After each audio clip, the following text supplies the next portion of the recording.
On today's episode, we discuss empowering women, Apple doing what Apple does and blocking everything, the Nick Cannon mess. We talk about Ye, and we get into Nike and how they are fighting for women. Tune in. What is the deal, beautiful people? Welcome back to another episode of That's the Lifestyle podcast. My name is Ramon. My name is Tawann, aka the Kick Squad. And I'm your boy Snow. Gentlemen, welcome back to another episode. How are you guys doing on this mid-August? Fuck this, I ain't going outside summer. Yeah. It's good. Everything good. I'm getting called right now, and I'm just like, why? He called me twice. Like, what the fuck is going on? And he called me twice, and he doesn't call me at all. So I'm like, what the fuck is going on? So it's like one of those. Snow, you're having issues. Ramon, you tried to tech issues, and I'm like, see, Saturday mornings are better, but everything is good money. Retrograde? Mercury's in retrograde. Mercury is in retrograde, huh? HAS right there. Yeah. So, I have a question for you, gentlemen. Shoot, man. We file this one under your emotional intelligence. Yeah. What is your version of empowering women? What does that look like to you? What does that mean to you? Is that something that you care about? Snow? Do I care about it? Yeah, I do. I actively care about it. It's kind of hard for me to separate it from what I do already. But Right. what I do that's gender specific, especially to, women of color, is to make sure that when I say certain things to them, you leave the color part out, right? And then when I'm talking around them, I throw the color part in, because we're going through this time where, like, women are trying to be seen and heard more and be empowered in that way. And then our women specifically needs to hear certain things from us and be, as detailed in that, you know Sure. what I'm saying? So, I try to, it's a mental game, because we shouldn't have to speak that way, but this is the climate that we're in. So one of the things is, I let the women in my life know that I care about them. This is from the oldest to the youngest, from the left to the right. If I care, just like I let my homies know, I let my brothers know, I let them know. Like, yo, I care. We care. Absolutely. Also, I've been doing it since I was a youngin'. If we're playing ball, that first pick, if not second, depending on who else is on that field, or in the court rather, at both. But I'm picking up the chick, because I know they're not gonna pick her because she's a chick. Right. And if I know who she is, if she could ball, she balling. I'm picking her. Support. I've always done support. I've always pushed the dreams. I help where I can with self-esteem and confidence. It's easy to do it when it's your family. It's harder to do it when they're not your family, because that could become a little gray area. It's like, oh, is he pushing on me because I have a penis? Sometimes it can sound like, yo, this dude's being creepy. So I have to walk that fine line of like, hey, this is just like me complimenting you or trying to help with confidence wherever I can. And ask them other questions that promote creativity, that promote, I guess, skills development, business-wise. Challenge them the same way that I would challenge my homies. Allow them space to talk and not to interrupt. And sometimes interruption comes off as like, oh, you're mansplaining. The other part of it is, like, the conversation is so deep and engaging, I'm ready to jump in, because the homies, we all do it with each other. But being that we don't talk like that on that level, they don't get that, so it comes off as mansplaining. And a lot of times I'll share content that is women related, right? And this is not just in negativity, but in positivity. And probably I mentioned this already, but using your voice where you can to defend and protect the women, but also using your voice to shut the fuck up to allow them to speak. And that's it. Yeah. Yeah. For me, empowering women. You know what's funny is I put this down here because there was a reason behind inquiring how we empower, what it looks like to us. And it eludes me at this point in time. However, first I identify what empowering is. You know, for me, this is me. This is not, anyone else. This is just me. Definition. Yeah, well, not even so much as textbook, but just my definition of what I believe empowering is. Right. First of all, it's when a woman any woman, this is any black woman, white woman, Asian woman, when a woman stands up or stands for something, and I am a part of it. If they're a coworker, or if they're I don't know, if I'm in an audience and they are presenting or something, or they're speaking on something, Mm-hmm.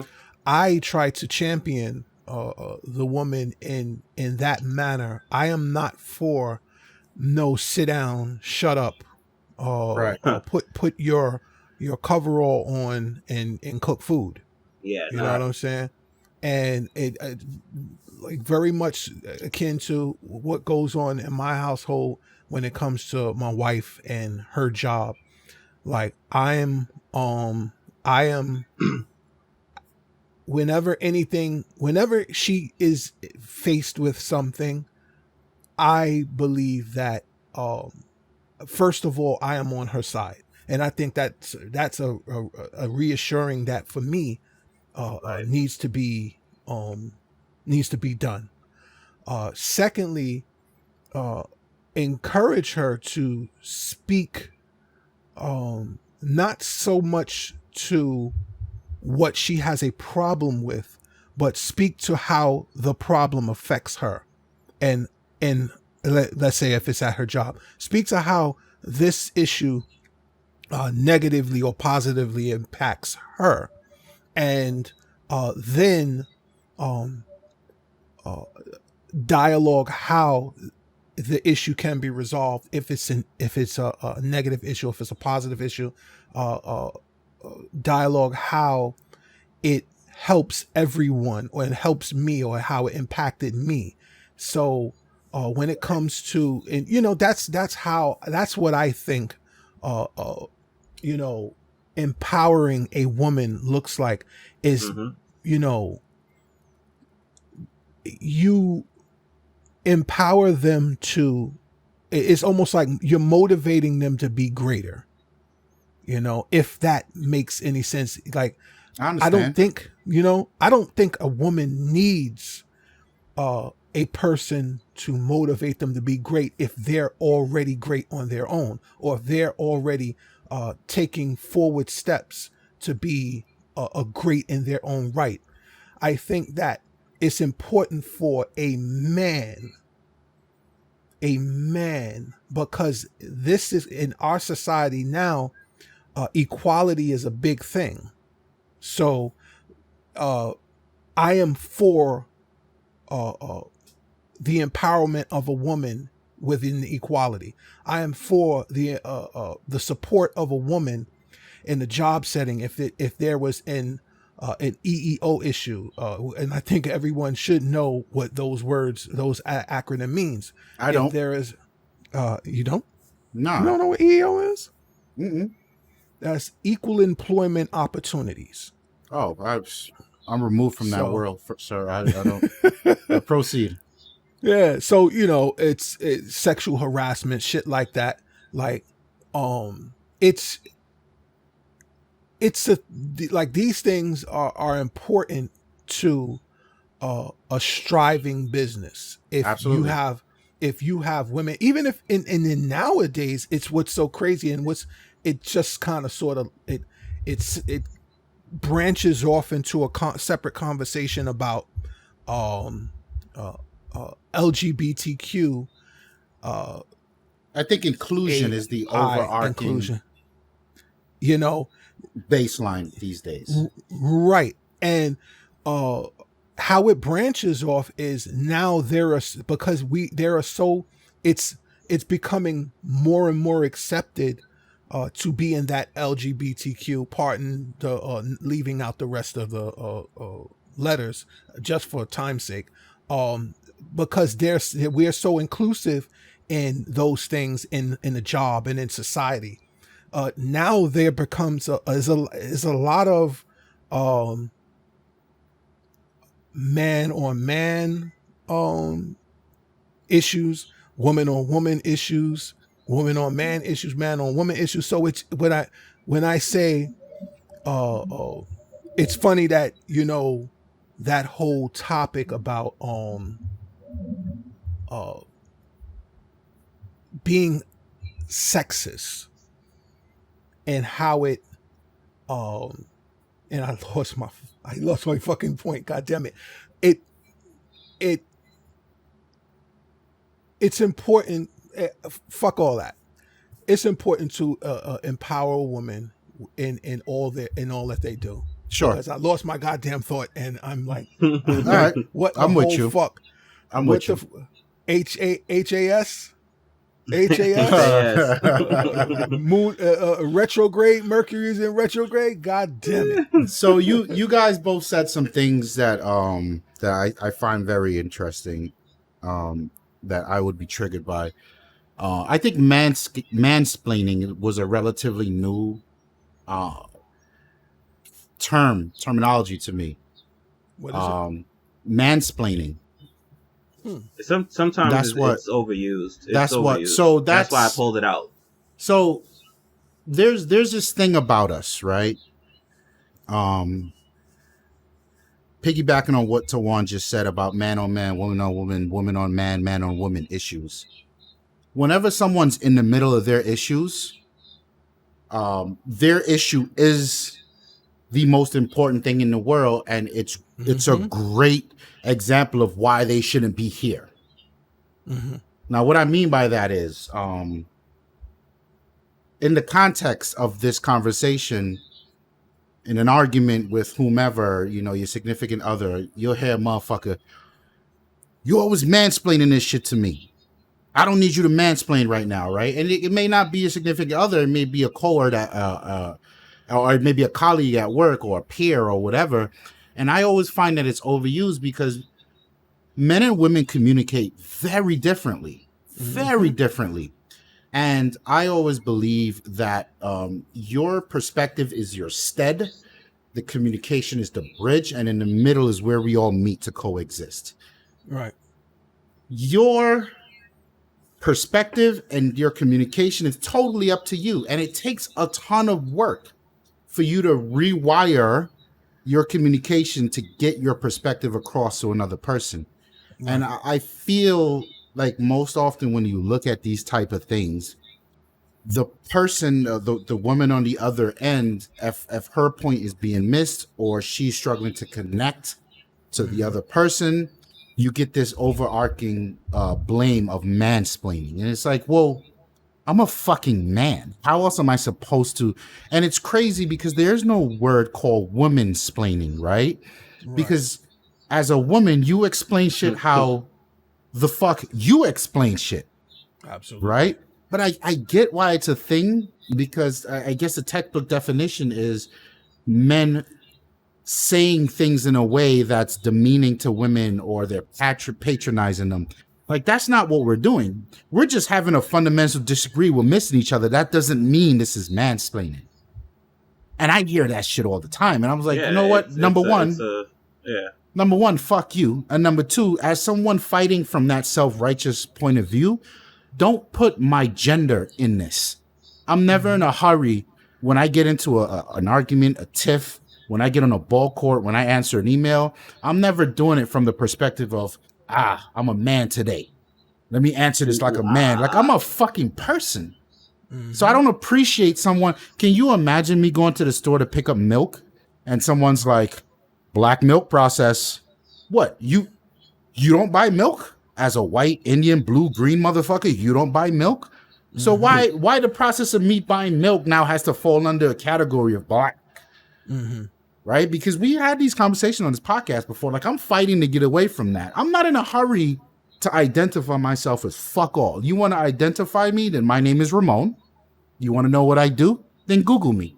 And what you see is usually what you can use to identify me. And if the first thing you see is me being a man, well, then that's your shit. That's what you chose to see. And I don't want no part of that. And I feel like that's the basis of this mansplaining. Now, and manspreading. Manspreading, right. Like both of them. Right. You know, I'm about to launch a campaign about anti-woman not spreading. Because now you get home and the pussy been hot all day because you won't let it breathe and you want me to eat that shit? You know. Okay. First of all, get your ass in the shower. Right. You need to learn how to spread. You need to figure out how to spread.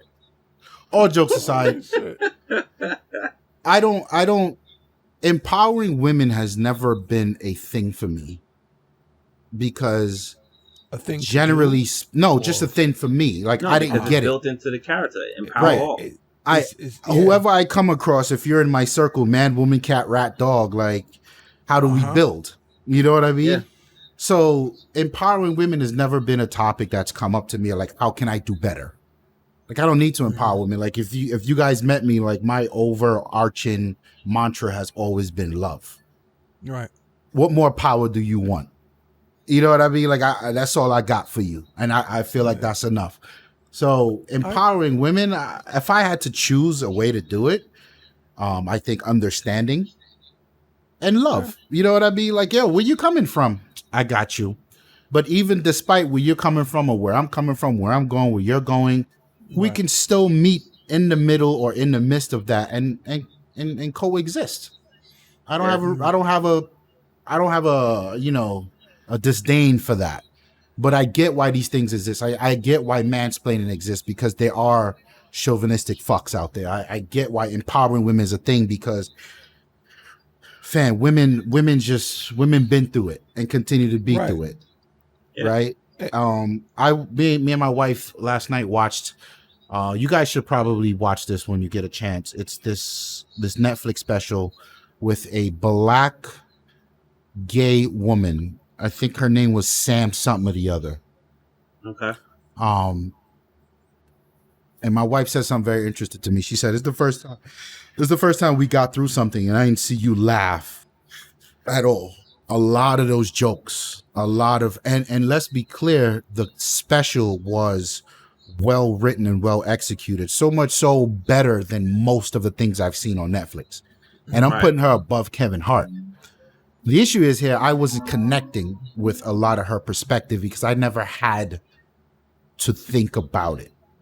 Right. So for instance, she was saying, you know, she definitely remind me about watching her. 'Cause I want to see this. It's a mind blowing experience. And like, I couldn't, like, if I watch it again, I'll probably be into it and I'll get I'll, you know, the emotions will come out, but I was so mind blown. This is the first time I've heard any insight into that world. So there were two things that was crazy as fuck. She was talking about, you know, when she was growing up, she just didn't enjoy sex. And she was like, I don't know, am I broken? Like, what the fuck? Everybody loves sex. I don't know sex. She was talking about sex with men. And then she, you know, her jokes were like, I started to figure out, I don't want no shit in me. I don't want dick. I don't like dick. And she was like, I don't even like putting on dick when my partner tells me to strap it on. Like, right. Like things like this, I was just like, And I couldn't laugh at it because I was so engulfed in her perspective. And I was just like, holy shit. And one of them she said was so fucking crazy to me. She was talking about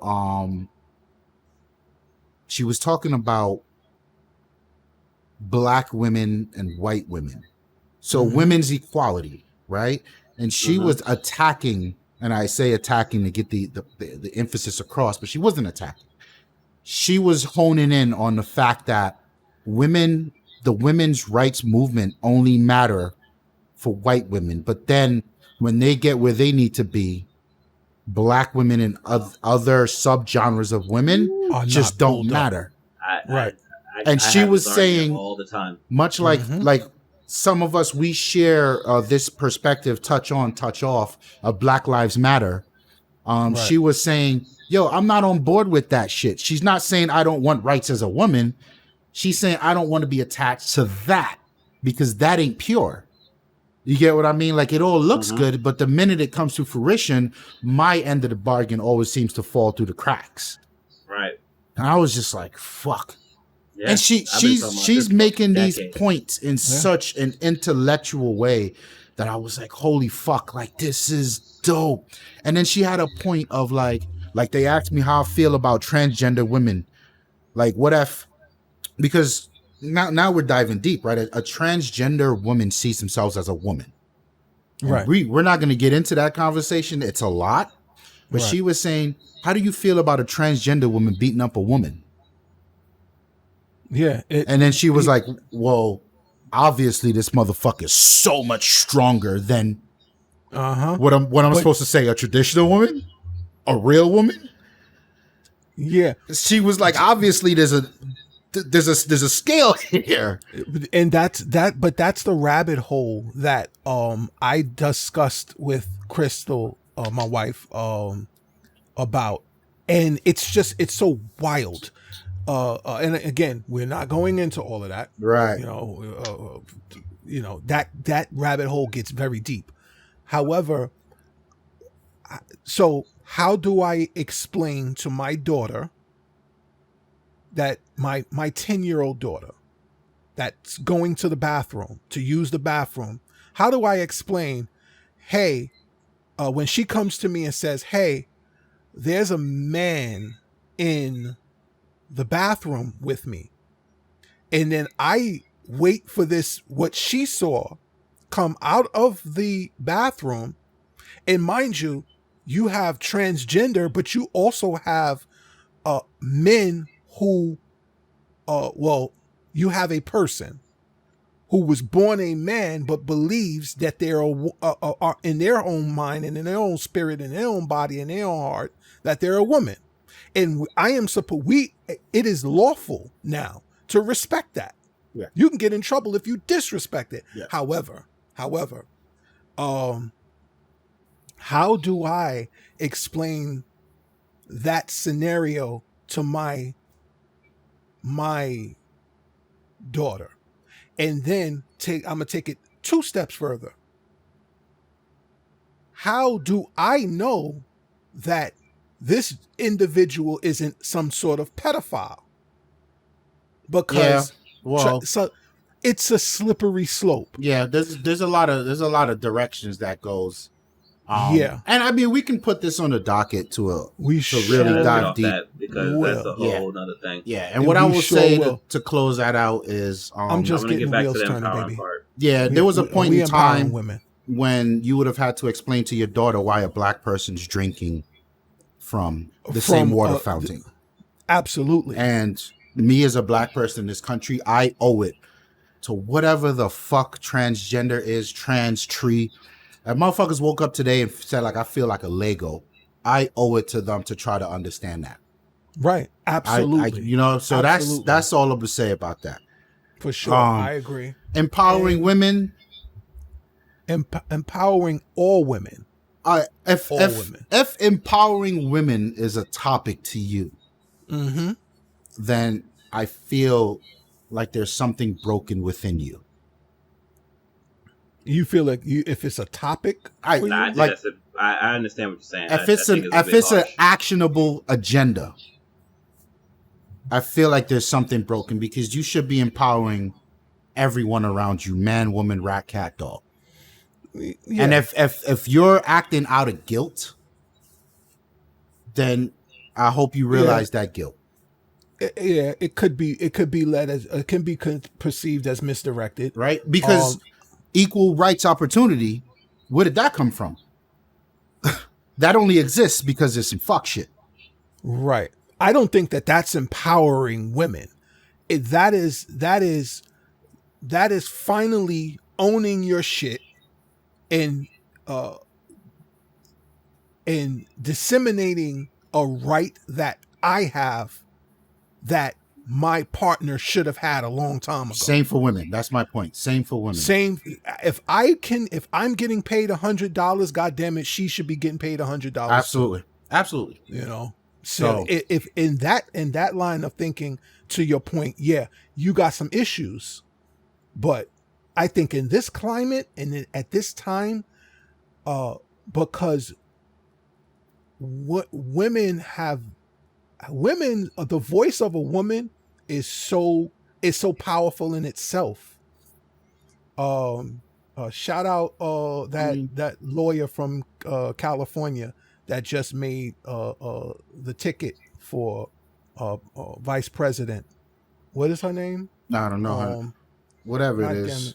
Yeah, shout out her. My fault in not remembering her name. There's a whole bunch of things going through my mind right now. Shout out her for, first of all, being a woman. Second of all, being a black woman. Third of all, being a black woman vice president, potential vice president candidate.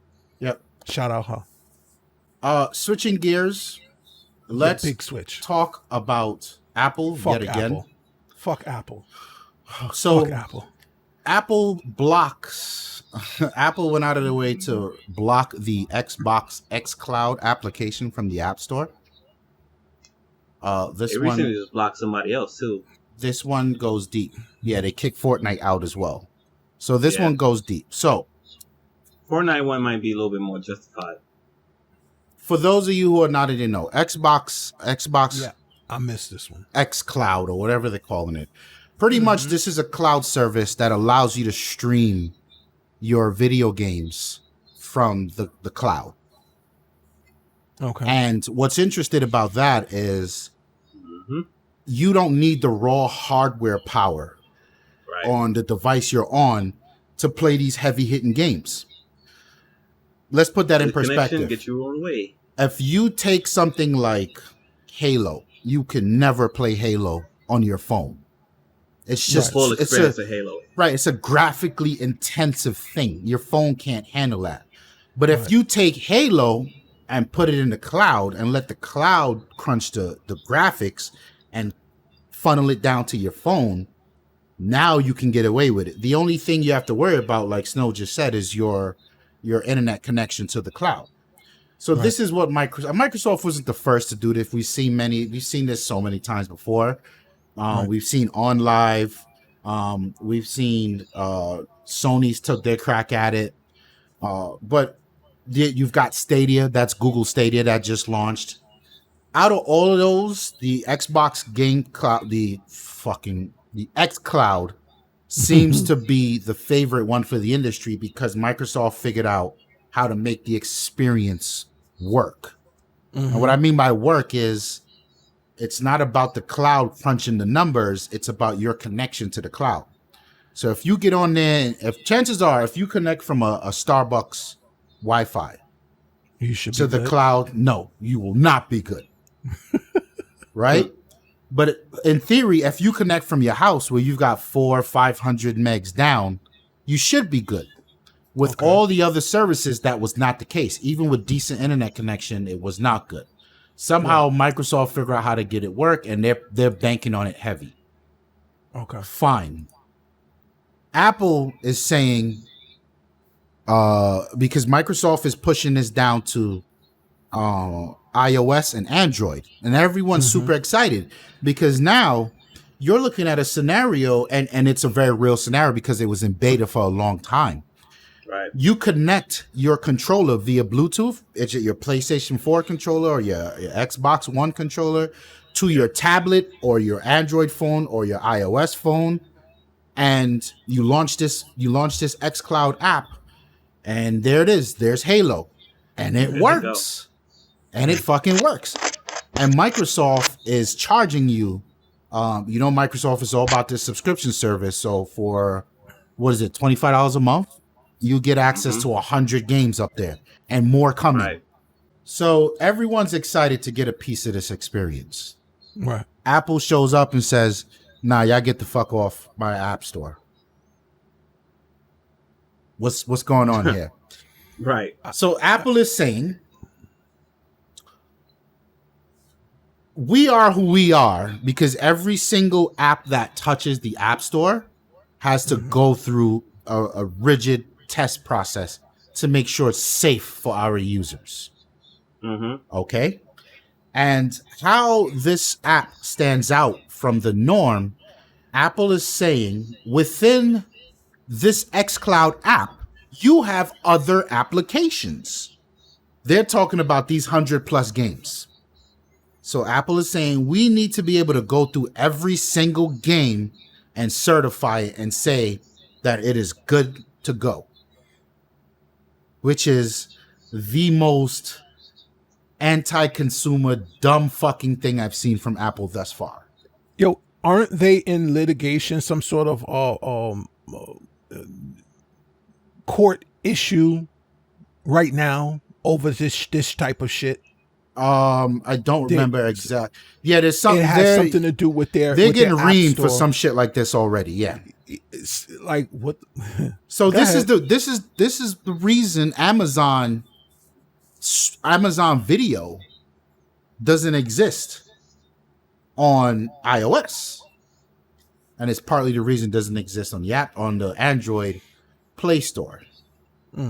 What's interesting here is Apple blocked the xCloud app, and they blocked Google Stadia app, and Google Stadia is the exact same thing. So they must have blocked PlayStation Now as well. No, they did not. So they're saying what makes the PlayStation version different is because they're streaming from their PlayStation in their home. Now, understand the technicalities between this. Nah, that's the remote play. That's the one they didn't block.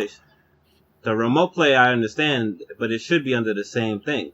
PlayStation, I don't know if the PlayStation 1 is still rocking. The PlayStation Remote or the PlayStation Now, those are two different PlayStation things. Now was never on iOS.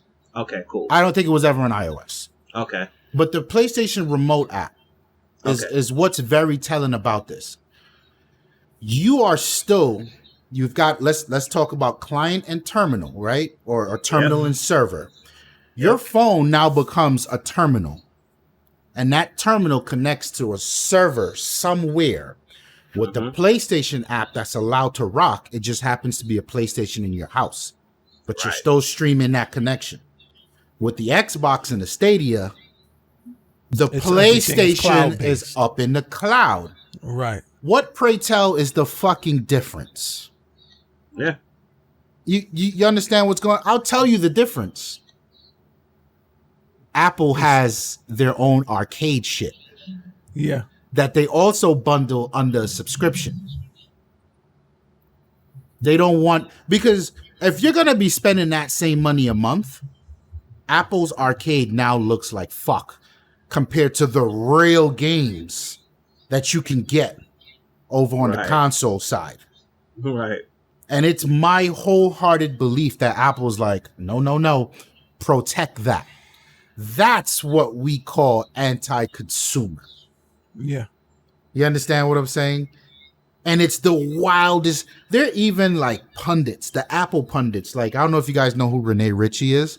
Made this long scathing video and blah, blah, blah. And the end of it, he was like, Apple's fucking wrong here. Right.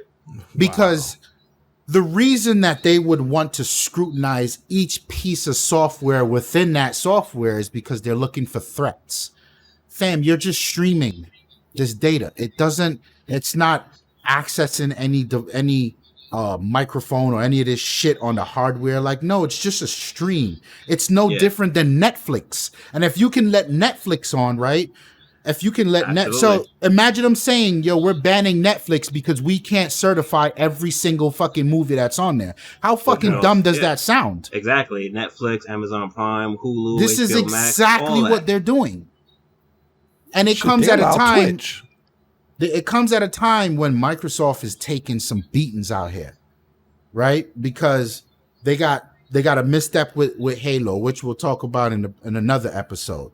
The leak of the Xbox S console, Series S, yeah, right? Which I meant to come back to you, Snow. Now that the Series X makes sense, the naming, you know what I mean? Because there's an S and there's an X.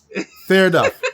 And now, because Microsoft, I think the S should be first. The S. No, the X is the true power, and the S is kind of like you can ball at a cheaper price point. So now here comes Microsoft. They already took the L. They're not launching with a big title like Halo, but they're saying to everyone, fam, don't even worry about it. We got all these games up here that you can rock with. And on top of that, you can play these games on your fucking phone.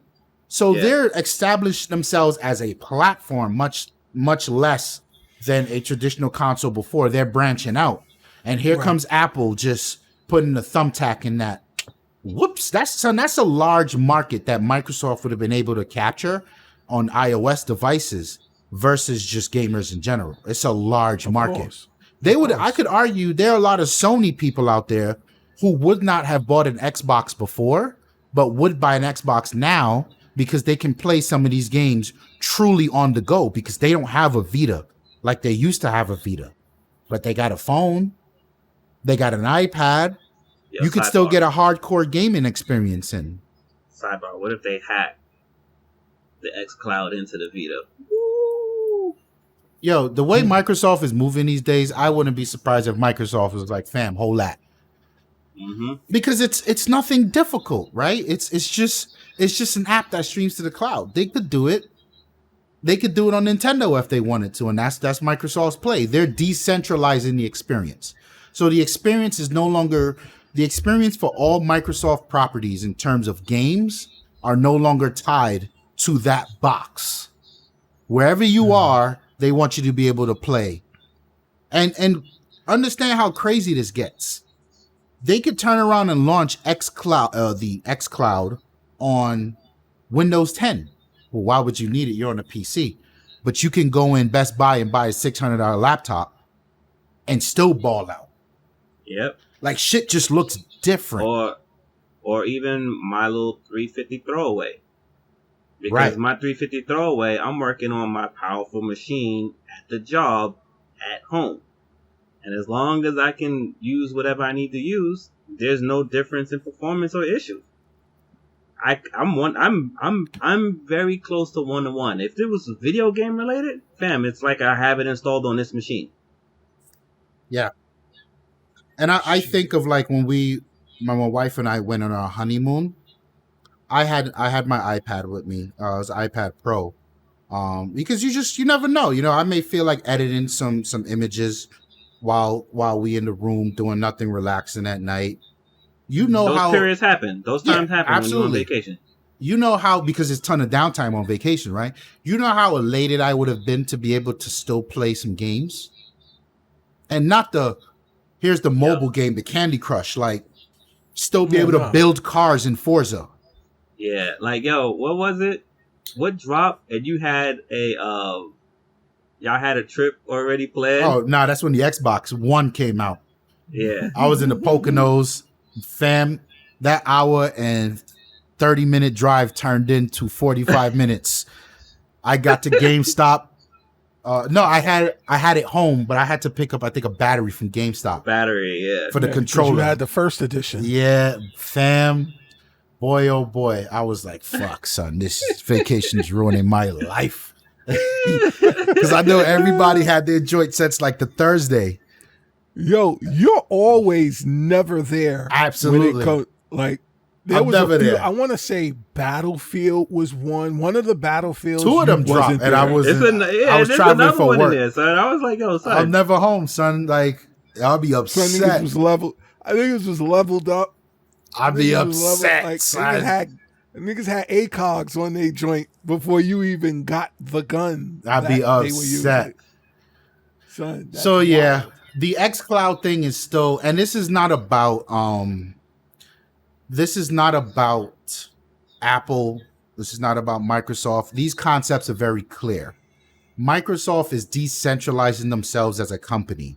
And because they know Windows has an end date, right? Everyone knows mobile is the future. And what Microsoft is doing is taking the services that people use and they're making it available wherever. What's clear as day to see here is how Apple responds when challenged. Because people are taking these heavy hitting experiences that existed elsewhere and they're bringing it into Apple's world, and it's conflicting with what Apple is trying to get off the ground.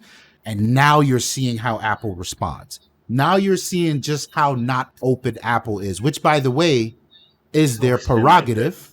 Yeah. But it's always been like this, and they do some anti-consumer shit. And it just so happens that in this country, there are laws against this, because these are the same fuck-faced laws that people told me Microsoft was evil for back in the 90s. It wasn't that Microsoft product sucks. They were complaining about Microsoft business practice. So I'll always bring it back to that. How come the government got off their chair and knocked Microsoft off their ass, but they're not doing it now? When Facebook does it, Google does it, Amazon does it, Apple does it. They're all in court today for the wildest anti-consumer behavior. Where's the iron thumb now? And you know who's not in court for this? Microsoft. You get what I'm saying? So what do we do? Do you turn around and reward Microsoft and say, okay, you guys seem to be behaving. You are the model of what it's supposed to be, and they're still out here fucking around. So if you're not going to penalize them like you should, it's the law, then show me how you turn around and lift Microsoft up. Because when you say Microsoft today to a Gen Z, they're going to be like, Microsoft, what do they do? Yeah. And it's crazy. It's crazy, fam. Like, they're the ones that the technology they're coming up with running the world, and the practices that they're doing it. Son, the only time I've heard that behind the scenes Microsoft don't have their shit together is recently, and that's with that Halo conversation. Motherfucker said that behind the scenes, the Halo's a mess. Like, it's not a good, but everywhere else for the last 10 years, everyone's just happy to work at Microsoft. They love the products. They love the energy. It's a company that thinks about their people first, and the end goal is to better humanity. Bring Windows Phone back, goddammit. I'm all right with the Duo. We gonna Android Windows Phone, son. It's like, you know how LG and Samsung do what they do? Yeah. Just do that. Oh, we're going to talk about that in the episodes coming, because that Surface Duo is calling my name. Still scheduled for for fourth quarter, right? Yeah, they said it might be sooner than later. It might be in the next month or so, but goodness, I forgot all about it. Yeah, I need it. So let's switch gears. Tawann, this is all you. Yeah, man. We're talking about Nick Cannon and some shit he said about the people behind the scenes pulling the strings. I'll let you take this one away. Hello there. That's my Obi-Wan voice. Hello there. So, try to keep this as brief as possible, even though it can be very lengthy. Everyone in everywhere already knows the situation that Nick Cannon is in. However, if you don't know, refer to his Cannon's Class podcast or Cannon's Class, I don't know, interviews. I don't know what it is. However, he has the audio is fucking terrible. He needs to figure that out. Yeah, he definitely does. So, he has this platform called Cannon's Class, where he had Professor Griff on his show. Who's Professor Griff? Professor Griff was part of Public Enemy's, the group Public Enemy, the rapping group. Rap group Public Enemy. Yeah, not the Public Enemy. Yeah. Nah. So he said some things and was ill repentful for it, and then he got basically booted from the group. And that was the beginning of the end of Public Enemy. Yep. Pretty much. I think they went on. They went on to do things, but we'll I'd have that say discussion another time. Cause yeah, for sure. Because like I tell people, when did KRS-One get corny, and when did Public Enemy get corny, and no one can answer that question. I can, but Another we'll time? have that on another time. Me and Snow goes at it. Music, hip hop. Tune in. So at the end of the day, I will key in on what exactly was said. Okay. And was said that it had to do with Jewish people and the term Semitic. So I don't know if anyone here, or if you guys are aware with the term Semitic. We hear it and we associate a Semitic with anti-Semitic, and we attribute anti-Semitic with Jewish people. However, that term is not specific to Jewish people only. It is also specific to African. Is specific to Hebrew. Hebrew being when you say Jewish people speak.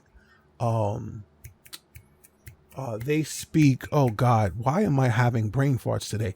They speak. Whatever they speak, roll out. Whatever they speak, for sure. It's a dialect of Hebrew.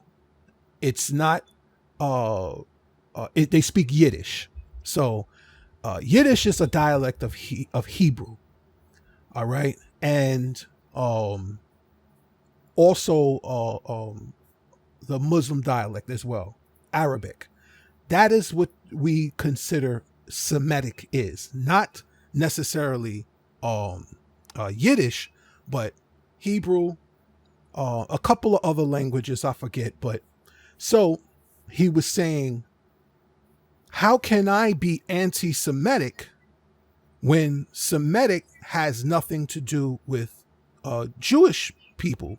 I am the Semite. I am Semitic. So, which makes total sense because looking up the definition of Semitic is exactly that. Right. And it's a subgroup of Afro-Asiatic family. Absolutely. So no matter how you look at it, a black person could never be anti-Semitic. I agree with that. True. Very true. So, yep. So, long story less long, he got trashed. He got thrashed. By whom? By Viacom, by the Jewish community, by supporters of the Jewish community, by Twitter, for including himself in the definition of Semitic, and for saying that Jewish people aren't Semitic. For saying Jewish people, because mind you, okay, but they are Semitic though, no? So here's where it comes. Here's where the quagmire begins. Oh, got you. Don't even. Yeah. Let's see if I was paying attention. Jewish people are not a race; it's a religion, and the religion started in Africa. And no, it started slightly high, just a bit, few miles north of Africa, but it in the Mediterranean. But it was a black person's religion. Judaism was a black person's religion. If you are Jewish, if you are all right, first of all, in Israel, the indigenous people of Israel don't, and the people who have adopted Judaism are two different things. So we had a conversation prior to recording, and you have Polish Jews, you have which are Jews all white, from Germany, all white. You have Jews from Russia.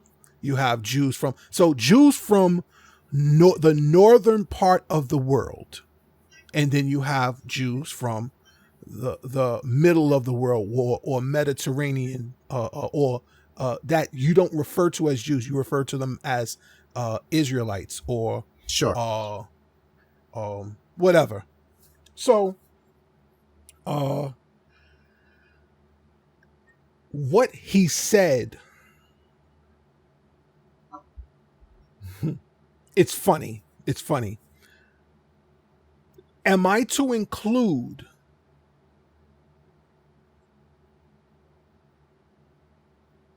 the northern European Jews, or European Jews?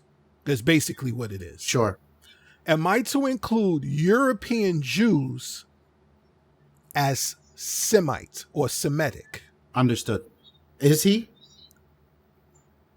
That's what I think. That is where the issue began, because European Jews, they follow most of the same practices that Mediterranean Jews or Mediterranean Israelis, because it's and a I don't even religion, like and that there are rules to that. So yes. right. So you have European Jews, and you have Israelis that practice Hebrew or Judaism. And I'm going to tell you, I've talked about this way before Nick Cannon was a thing, and him being canceled over this whole thing. So now, bring it back. Nick Cannon said what he said. He got everybody's feathers ruffled, and he is no longer on Wild 'N Out. Wild 'N Out is as it stands currently a done deal. He was fired, and I kind of want to know why. I'm missing the point. Like I don't get this point. So what I was trying to allude to, right? In today's world, right? You see a Jew, right? You assume they are a type of people. They are a race of people. They are a creed of people, and it's not true. That's not true, right? They are a fucking religion. Yes. And to put even more context to that, you would be a fool to look at a Christian and say, what's your race? Please check your race. Well, I don't see Christian here on this, because it's not a race. Right. It is a religion. It's like a lifestyle. Right. So are these the people who canceled his ass? Are they upset because he unearthed that? Is he taking power away from them? Or are they upset because he has proven that to be a Jew is inclusive of the black man, which goes back to the strength of the black man, which was a context of the conversation he was having with the dude. They can't see me, but I'm pointing at you. They can see you. I'm pointing at. Oh, well, depending on where you see the podcast, yes. Yeah, true. You are 1,000% correct. And this whole thing opens up a bigger debacle. So they should be upset, because by them being upset, I can see your true colors now. Absolutely. See, Jewish people, or Hasidic Jews, European Jews are, and listen, they have experienced atrocities. Who hasn't? I get it. Yeah, absolutely. Who hasn't? But not to belittle the situation. I understand why they take the position that they take. Sure, it's their prerogative. It's their survival right. Absolutely, but I want to be as plain as possible. When you are, when a group of people adopt a religion, sure, you are not, like, let's say I decide to be, I decide to adopt Judaism. I am not from Israel. I'm not an Israelite. Sure. I can be, I practice Judaism, but I'm not from Israel. Hasidic Jews are not from Israel. They live there now, but when Europeans began to intermingle, began to branch out, and try to kind of sort of grassroot themselves into other cultures. One of those cultures being Judaism. This is many, many, many, many, many years ago. So now they took this culture back to the European lands, Russia's, the Czech, the Yugoslavians, the Polands, the Polish, so on and so forth. And they did what any other religious culture does. They started in one place and it grew. And again, there is a larger situation behind this. I'm just giving just a little bit of backstory. There's a larger situation that I don't want to talk about right now. I mean, quite honestly, I don't think we are equipped to have that conversation. Absolutely. You know, we would have to have. I don't care. Well, yeah, for sure. No. Don't care. You know what's interesting here? Why I'm not in a hurry to dethrone Jews and I'm being honest, there are a lot of black culture is quick to us versus them. Yes. When it comes to Jews, black versus Jews. And I always thought it was silly because there's a lot of those same parallels with Christianity. Mm-hmm.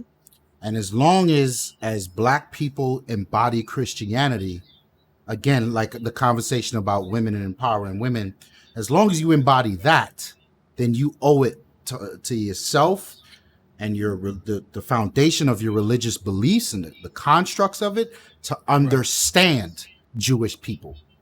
Right. And when you start to do that, even without getting all the details and being super educated on it, even amongst themselves, there's different denominations. There's all types of discrimination. There's a struggle. This one don't like that one like, and there's a lot of this. You know, we spoke about black people being African American. Africans are like, no, you're American. What is that? You ain't no African, right? And they go through that as well. So there's all these levels that's like, fam, how can we point fingers when your own house is not solid? Absolutely. And that goes for both sides. I'm not pointing fingers at Jews because Christianity is some fuck shit. And Jews shouldn't be pointing fingers at Jews because Jews some fuck shit. Like, nobody around here should be pointing fingers, fam. Absolutely. It's a whole lot of fuck shit going on, and everybody's trying to clean the next person's house. And I can say what happened to Nick Cannon seems like classism under the veil of Jews. I don't see it as Jews attacking a black person. I see it as motherfuckers with power, putting their foot on somebody's neck because they can. And part of that is, I think, and this is only my opinion, I believe, because there are a lot of people who are still stuck, even Jewish people, who are still stuck in the old way of thinking. Nah, this is our religion. This is our us. This is our us for us. You have no right to speak on it. You have no right to speak on what's going on in our house. You know why that has credence to me? Because on the other side of that coin, there's Christianity, Yeah. where people feel like they can take the rules and reinterpret themselves. No, you can't. No. What the fuck is an Anglican? What the fuck is Pentecostal? Yeah. That's because a motherfucker woke up and said, I don't like the way the church does this, so I'm going to do it this way. I don't like the way the Catholic Church does it, so I'm going to do it. Like, yo, fam, Bro. So I'm not mad. I'm not mad at somebody for protecting their house based on the scripture that they read every day. Right.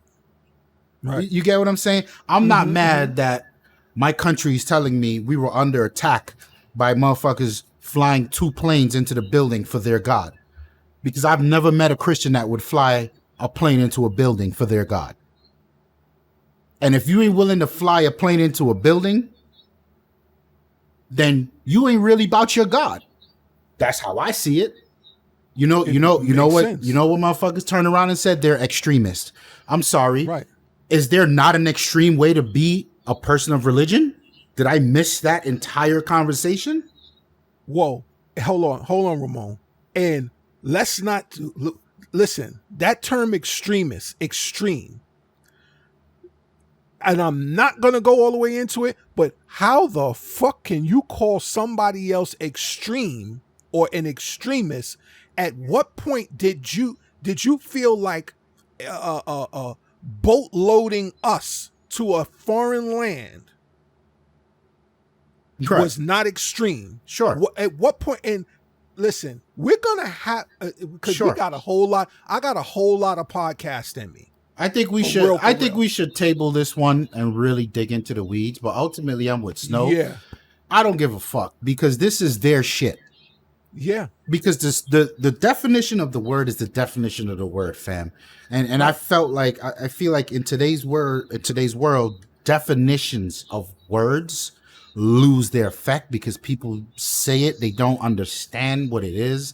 They put it in context it's not supposed to be. So like I've heard people say that when you he's conceited or she's conceited, and I'm just like, how can you say that? Why shouldn't this person be conceited? Right. Like, you want them to be wild amounts of invested in you and not themselves? You don't know what this person went through to get where they are. They're heavily invested in themselves, and it has such a negative connotation to it. And I don't think it should have a negative connotation. I think it's a word that can flow. It's a fluid word either way. Mm-hmm. And like, there's so many words we use that just lose their edge. And it's like so many concepts and constructs that lose their edge. And like, yo, I'm not a Jew. I don't know their history. The only thing I know about Jews is Hitler tried to get rid of these people. That's a fact. And I'm just like, yikes. Just like, you know what Jews know about us? America did us dirty. Yeah.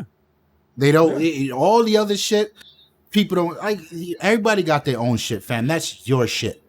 The only thing about what I see here, like I said, is I see motherfuckers who, and what I said by their agenda, I'm not saying these are bad people. These aren't righteously just people. It's clear as day to me that somebody was looking for a reason to do to him what they did. And that goes back to the what Snow said about the the Public Enemy shit. It goes back to the KRS-One shit. The minute you start, that goes back to the Martin Luther King shit, the Malcolm X shit. The minute you start telling people, hang on a second, let's not miss these concepts. Here's the scripture. Here's the raw history. The minute you start doing that, somebody out there is going to want to put a blanket of water on your flame. That's what I'm seeing here. And they waterboarding his ass. So I don't know if it's straight up Jews versus black. I just think it happens to be Jews with the power to tell him shut the fuck up. You know what it is? Everybody is so hyper conscious about words right now. And we're going to move on real quickly, but everybody is so hyper conscious, so hyper sensitive. And instead of hearing what he's trying to say in the video and doing because immediately every time he said something to get some clarity or some understanding or some context to what he's saying or what they were saying, I referenced what certain things. I researched from my end. I hit pause and I said, okay, well, what is he talking about here?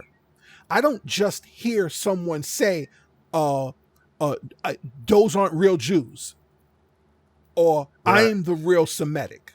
Sure. I didn't hear that. I heard him say, this is what it is to be Semitic. This is what it was very rational what I heard. Very let rational. Let me go and research. And since there is so much flowing in my head right now about the Jewish culture and what I have known or learned from the Jewish culture and what I have learned from historical documentations. Yeah, I'm not getting into all of that. Okay. He said what he said, and this is where he's at. This is where he's at. I don't think it's deserving, but I don't think it's deserving either. And Snow doesn't care still. But all right. I don't think it's deserving as well. I think there's more to this story. There's more situations that will come about through this, and we'll wait and hear, and we'll wait to see. Yeah, this one's still unfolding. Okay, for sure. Talk to me about Kanye. Y'all know this is my favorite topic in the world. Hey, when I go to meet my maker, he's asked me, Ramon, what have you most enjoyed? I enjoy Kanye, son. Yeah, I like polarism, son. I like polarism, but again, okay. What's happening over here, Mr. Geis? All right, so I guess I'll be the resident Twitter go-througher type guy. So there was a Twitter rant. I'd say maybe now 2 weeks ago, 2 weeks ago, give or take, about Kanye West and the reason why his wife is kind of sort of up in arms, and why there's talks of a divorce. So I'm like, wait, what the fuck? And they're like, yo, he went on Twitter and he said what he said. So now I'm like, okay, well, what the fuck did he say to, like, you're running for president. You need your wife by your side. Sure. So I do some digging, and he says, and quote, they tried to fly in with 2 doctors to 5150 me. So what is 5150? That is a medical classification when you need to be facilitated. Okay. Or facilitated. And his ass does. Proceed. Yeah. And he also said, I've been trying to get divorced since Kim met with Meek at the Waldorf for prison reform. Now, that's the shit that got him in hot water with his wife. No, he said divorce, yeah. But why is she meeting with Meek Mill? For prison, there was a prison reform event at, and that's something else we're going to put on a docket as well, prison reform. How about we put Meek Mill on a docket? Why the fuck is he the authority? Go ahead, son. Go ahead. Well, we can talk about all that later. Nonetheless, there was they were there, and I'm gonna go out on a limb and say I doubt that anything happened. Because what it seems to me is that he's alluding to infidelity. However, I think this woman is married, and I think she prides her marriage too much to do something that dumb. I agree. What I'm seeing is she's out there making political moves on her own, and he doesn't like that.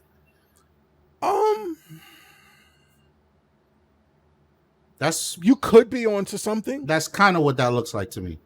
You could be onto something. I can't really. I don't know. Yeah. But But the quote unquote prison reform in his tweet yeah, like insinuates that that's not what they was there for. But okay. So your point, I see your point too. yeah, for sure.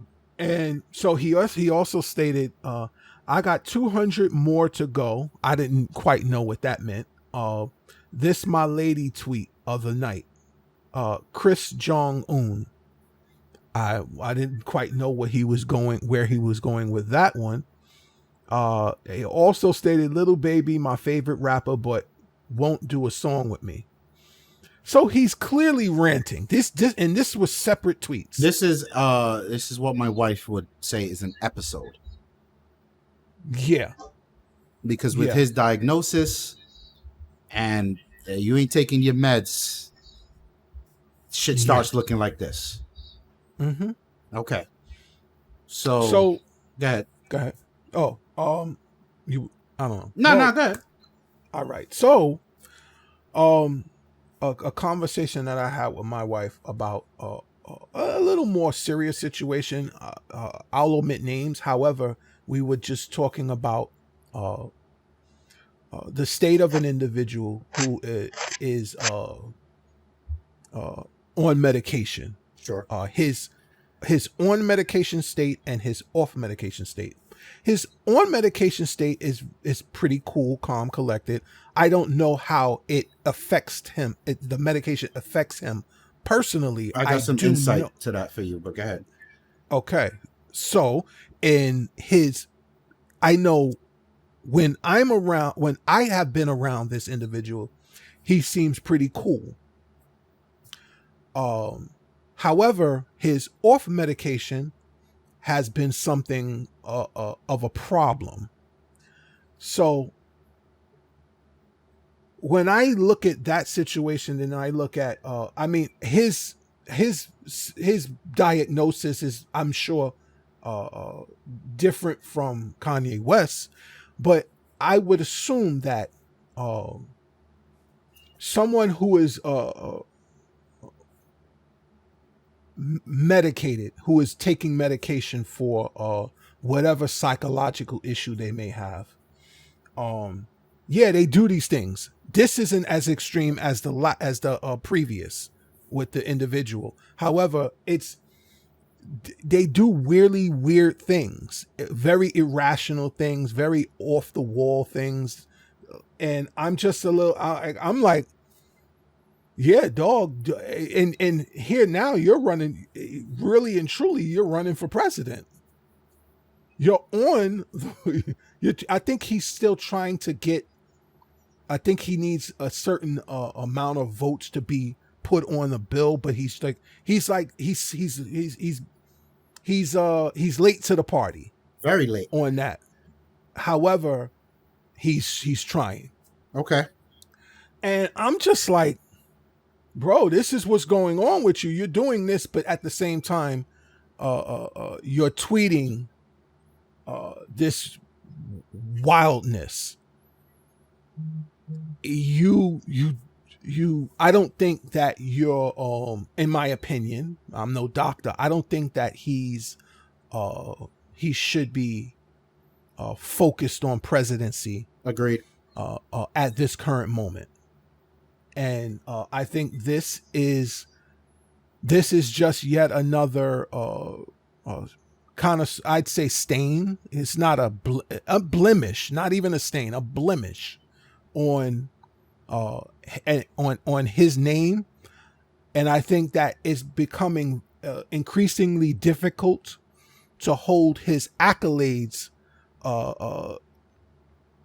high enough for me to not view this and say, yo, bro, you bugging.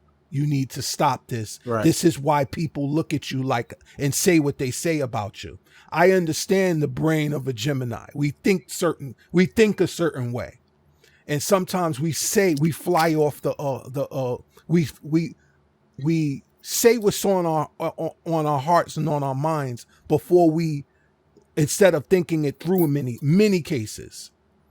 However, you can't do this in the public eye and be this type of and be a presidential hopeful and you but on the sidelines like you're fucking up your home if that's the case. Okay.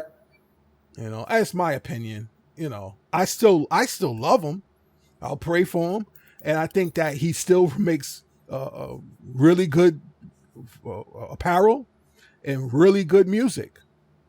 But I think he should dial it back, and then and take care of himself, and then push to be, because I think his wife is in the right positions and doing the right things to be that type of support system if he hasn't fucked that up already. So, Okay. I'm gonna jump in here because I'm sure snow will be the neutral palette that's required. So I'll jump in here as I light my cigar. Light that shit up. There are a few things here that stands out. The insight I have for you for people on medication, it's a very powerful thing, and you subscribe to at every major breakthrough of mankind, humanity has always been met with the man shouldn't be playing God. Right. You make airplanes, man shouldn't be flying. You know, you cure the flu, man shouldn't be fucking with natural selection. Or like, let's keep that construct in mind. Right. Scientists, modern medicine is aware of these diagnoses, whatever the fuck, and they have it down to a chemical compound that they figured out how to block specific behaviors by blocking specific chemicals or suppress by modern medicine, right? And that's all good. That's cool, sweet. Right. What's interesting about that is these medications have very real side effects, and the side effects themselves are not desirable. However, in the face of the behavior because of the diagnosis, you know, you take someone that's bipolar. Today they wake up, they're Kanye. Tomorrow they wake up, they're Napoleon. The next day they wake up, they are, I don't know, whoever the fuck else you want to put in there. In order to stop that, the medication, whatever the medication does to them, now becomes the lesser of the evil when looking at what they really could be out here doing. Right. So these medications are not good. They are not good. And these medications are so powerful that you just can't stop taking them. Once you're on them, you stop taking it, you start being introduced to side effects like suicidal thoughts. And erratic behavior. We've seen the erratic behavior from Kanye. We don't know. You can only assume because he's never really spoke out. I mean, he did, right? Suicidal thoughts. What type of thoughts are these? He's already expressed this. And I see what it does to a person because in my family, my extended family, we have real instances of this. And even in my family, and let me not even say extended, but my family as well, the people are not themselves. So when you say this person on this medication seems very chill, yes, right, that's its function. But if you really want to understand their journey, this person is a shell of who they once were outside of the diagnosis. Right. So outside of by it muting, killing the problem that you get with the diagnosis, it's also muting and killing who this person is at their core. Right. So somebody coming in making jokes about your mama even before or when they're not being bipolar, that's also gone with the medication. Right. You know what I mean? And it's easy to perceive it as, X, Y, and Z is mad cool when he's on his meds. He's not making jokes about nobody's mama. He's not worried about driving 100 miles an hour in his car no more. Like, that's alarming because a part of this person is being suppressed by this medication. Right. And it's fucking wild. Now, let's zoom out a bit from the medication. The people administering the medication, the constructs above that. Right. This is coming from people who play God. Big farm. And let's remember the same people, because mental health is a thing. Now we can identify it. Now we can, we can work towards correcting it, creating a path to overcome it. Agreed. It all needs to be done. However, medication is like the last frontier. It's the most severe version of it. But the practice of mental health looked very different, right? You want to talk about Jews and Hitler. Hitler had scientists in his employ that was doing a ton of these things. They were trying to figure out how to remove the Jews from the Jews. Yeah. Whatever it was that made them a Jew, right? From his perspective. Say that again, Snow. I'm sorry. Coming in. Sorry. And guess who they practice on? Your audio is coming in kind of low there. Sorry, and guess who they practice on? Yeah, they practice on black people. So whatever on the veil of how do we manipulate these people, this is where they ended up. Very well what we're doing today. Scientists for our government employed, you look at the LSD for the black soldiers and the Tuskegee. All these things were under mental health. You look at the horror genre of movies and how they've got all these asylums and people going crazy. This was, they took criminals and scums and they put them in these places for this field of people, these mental health evangelists, to operate on them and do their studies and make their notes, because that's a part of science, right? You look at, oh man, I forget the name of it. But in Europe, there is the church ran these businesses where they would get outcast of women in society. Right. Women who had breasts that were too big, or women who their husband would go to hit them and he'd be like, nigga, you touch me, I'll fucking kill you. Oh, she's not she's not mentally fit for society because she won't conform to what a woman's supposed to do. Throw them in this establishment. And this establishment was ran by nuns. And these nuns were doing psychological things and abusive things, both physical and mentally. And out of that came all of these notes and studies that are now all wrapped up into what mental health and psychology is today.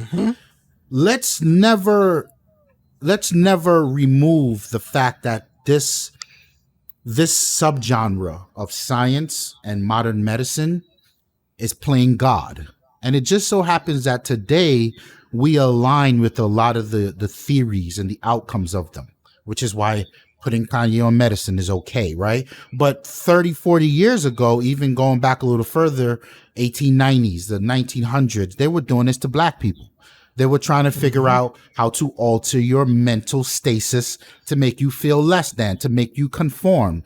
Because if they could remove the free thinking from the black man, then you really and truly have a slave, right? Or if you can get ahead of that, you can do whatever fuck shit you want to do to these people and they never lash out. This was all the same fucking thing.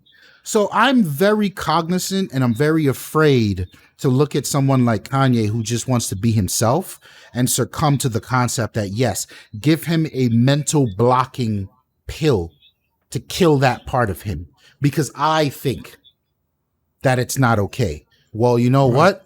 50 years ago, it wasn't okay for a black man to drink from the same fountain as a white person. And 50 years before that, it wasn't okay for a black man to walk on the road. And 50 years before that, it was some fuck shit. And then go back, and then 100 years before that, with the Jews and their shit, it was some fuck shit. You get what I mean? So I'm still side-eyeing this profession. Is it yeah. right though? You know what I mean? So now that I've laid that groundwork, I think a lot of what he does is because of his diagnosis. I'm not saying it's a problem, because if you go back and look at a lot of the geniuses in our history as modern people, as long as people were writing the history of people, the people who stood out, the people who said the earth wasn't flat, it was round, the people who put math to paper, forward thinkers, to figure out which direction the sun comes up and goes down and what stars mean. The same people that said there is no God, but there's a universe. All of these people, if you read what you're supposed to be reading and you understand it, a lot of these people had the exact same fucking traits that we see in Kanye. They were fucking weirdos. They were erratic. They were eccentric. But none of those phrases applies to Kanye. The phrase that applies to him is he's crazy. Give him some medicine. It's very cloudy for me. It's very cloudy for me, right? And it sucks to see that as much as I've seen all these fucking black people that are woke, that are educated, they don't share my empathy for him. They don't dig as deep as they should. Well, then how woke really are you? Because this is one of your own. This is one of your own that has made strives in our struggle and laid groundwork and foundation for us to strive. Right? Be it if you agree or not. Because a lot of people, well, what the fuck? At the end of the day, rap music don't mean nothing. He ain't nobody. Really? Then why is Jay-Z king of culture? Why is everything Jay-Z does so big? Why is Drake? Oh, so hip hop does mean something. Okay, fuck you. You out here, you married to a white woman. And so, I'm sorry, were we not striving for a world where interracial couples and equality is the goal? But here you go. And by the way, she's not white. That's even another. That's another fucking. I don't even feel like going down that road. So you know what? Sure. Fuck you. You don't care about fashion, right? Okay, so you don't care about Kanye putting groundwork for Virgil to be the top of LVMH, a creative director. You don't care that Dapper Dan is doing what he's doing with Gucci after Gucci tried to get rid of him when he was coming up. Now they're coming back and saying, shit, my bad, fam. Yo, here's your office. What you need. Here's everything you need to do, what you need to do. You don't care about that, but yet still, when you hear about forward-thinking black people and how we need to fight for equality, it's a conversation about we need to branch out in every way where people respect our culture. They take our culture and steal it. We need to take it back. No. So is what Kanye doing not part of taking it back? Fuck you. I don't want to have that conversation. So there's all these things around him that's just like, and this is outside of the fact. I like to call it the Whitney Houston, Michael Jackson thing. And even R. Kelly, right?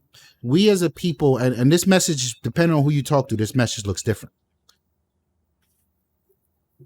Should you be separating the artist from the person? Or should you not? Because Whitney Houston did the worst. She was a terrible role model, but she's a national icon. Really? Whitney Houston was doing what tore us down as a culture, as black people. She got caught up in the drugs, and then she dragged Bobby Brown down with her. She did the worst. But yet still, you still love Whitney Houston, okay? Michael Jackson, I'm going to say that man out here touching people's kids. People are going to say not, and I'm going to ask them, why don't you send your kids over there to sleep over with Michael Jackson for the night? No, I'm not doing that. Okay, then. But Michael Jackson's still Michael Jackson, right? You still got love for Michael? All right, cool. R. Kelly. And still playing his music. R. Kelly's canceled. Is he now? Is he now? So now you don't care about any of this man's work that he did. Now you can separate the artist from the person. So why you still got love for Michael? Why you still got love for like there's but none of this applies to Kanye? None of it at all? Like I don't know which direction to go. Like this man is a person. Son, it's a very real thing. Couples fight, they argue. You tired, she's tired of you leaving the toilet seat up, and you're tired of her asking you how your day was when you're on the Call of Duty. And here goes a fight. You know what, bitch? I know I should have divorced you. There's that D word. But somehow, you still love your husband. You still love your wife. Y'all can get through that. So Kanye says this about his wife, and it's a big deal. It's a you understand what I mean? Like there's so much back and forth where this matters over here, but it doesn't over there. And this is why I'm largely like, fam, I'm neutral all the way. I don't care. That's this man's. I have empathy for him as a person because I admire the things that he does. And what keeps me grounded in the Kanye conversations, you got people like T.I. that wholeheartedly disagree with his beliefs and his stance on things and his interpretations of things, but he'll still be like, that's my brother. And I owe it to him to try to understand. And even if we agree to disagree, we agree to disagree. Right. I don't cancel you because everyone's got their own stance. Much like I always say, how the fuck are you pro-black and going to church on Sunday? Those two look fucking retarded to me. But I'm going to agree to disagree with you. What you do is what you do. And I extend that empathy to Kanye. Mm-hmm. That's where I stand on that. For sure. Snow. Brother Kanye, get better. For sure. For sure. Wow. You're in a good mood today.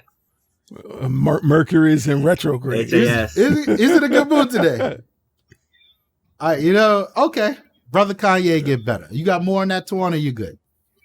I think I'm good. I think we have pretty much No, we got one more in the docket. Chalked it up. No. Oh, you talk about definitely no. Yeah. Okay. No, about Kanye, we pretty much chalked it up and basically laid out what it is. I agree with Snow's sentiment as well. Kanye, get better. You know what I'm saying? Because listen. First of all, you black.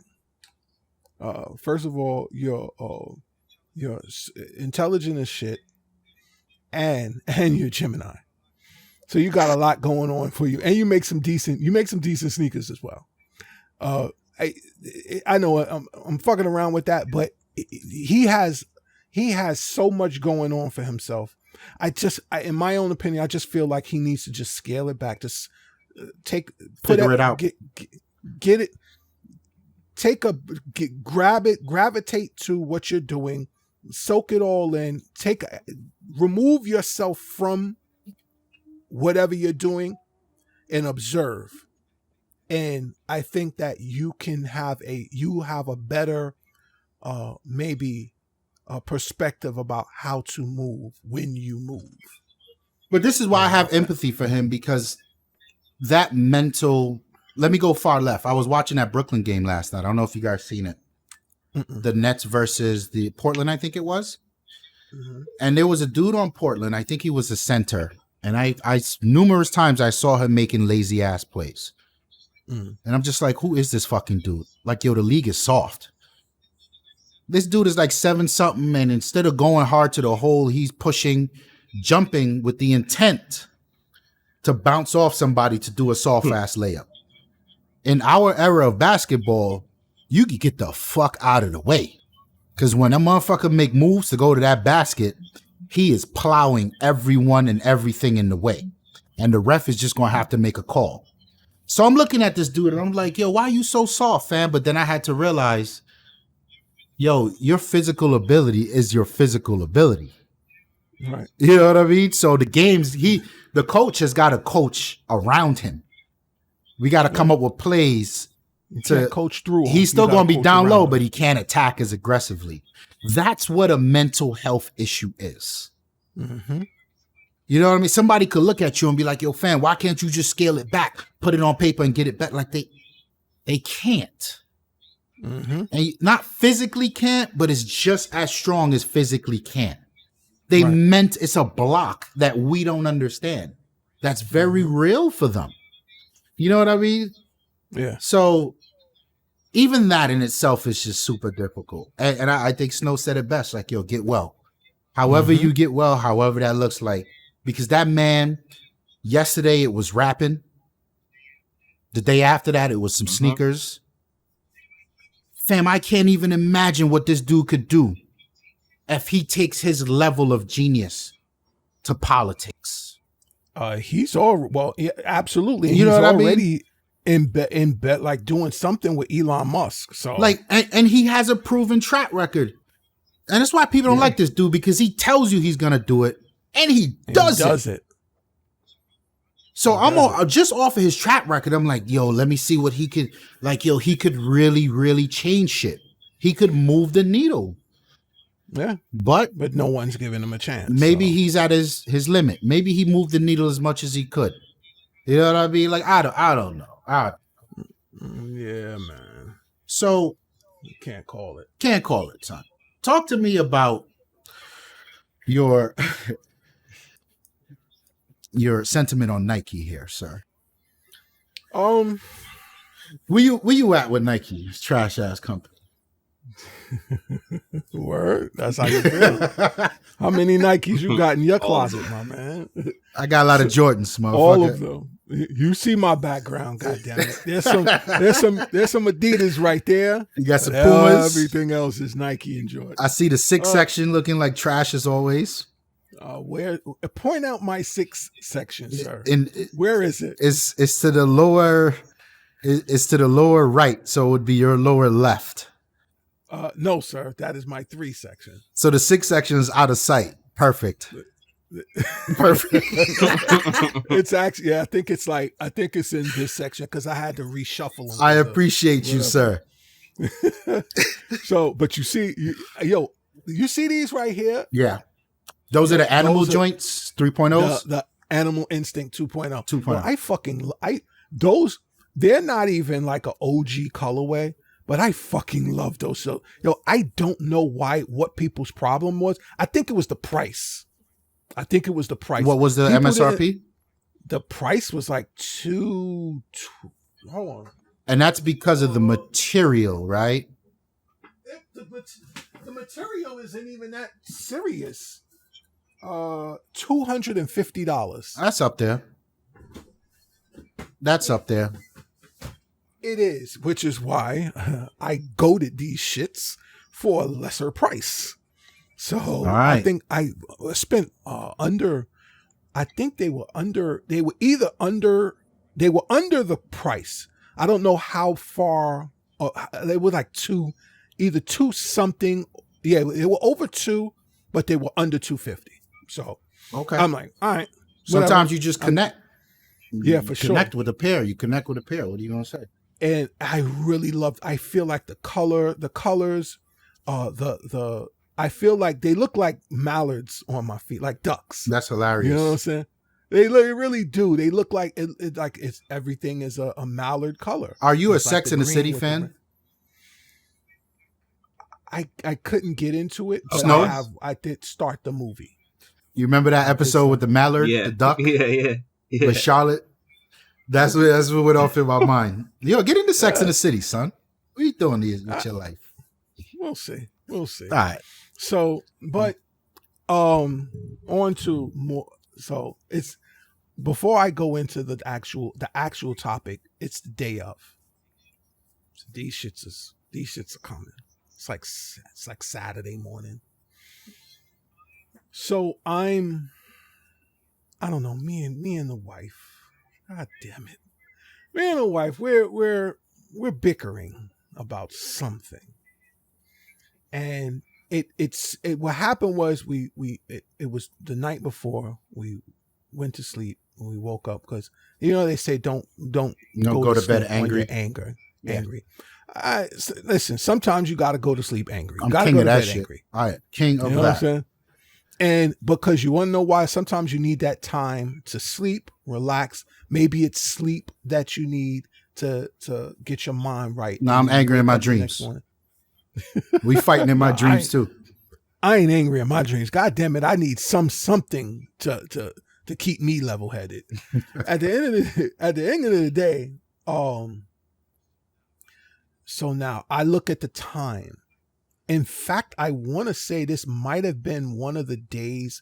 One of the Saturdays, I think we talked about recording. I don't remember. It was something, it might have been one of the days we were supposed to record on, whatever. I think it was like the 17th of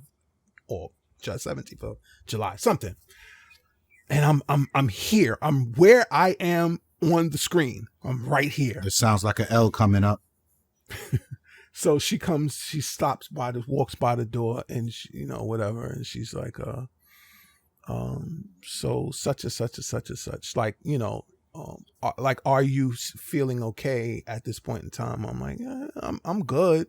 I didn't, whatever. Oh, that's cool. No issues unresolved. Yeah, no.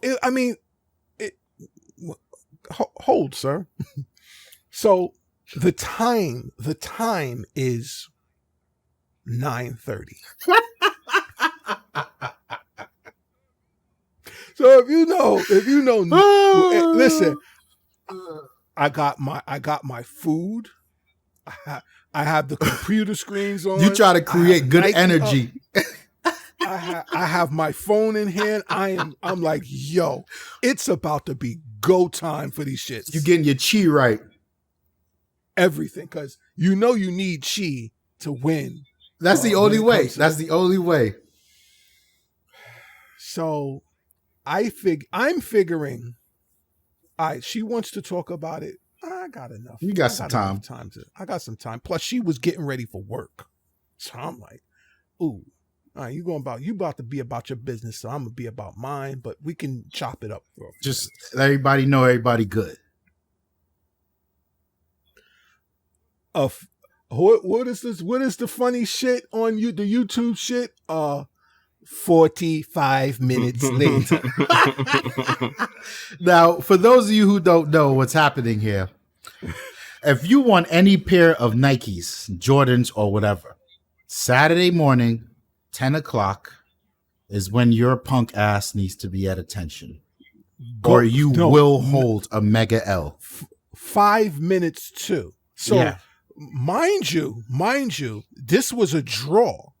So I have an additional 10 minutes, 9 minutes, because you want to get, I have an additional time. I could have still talked and been like, okay, it's 10:05.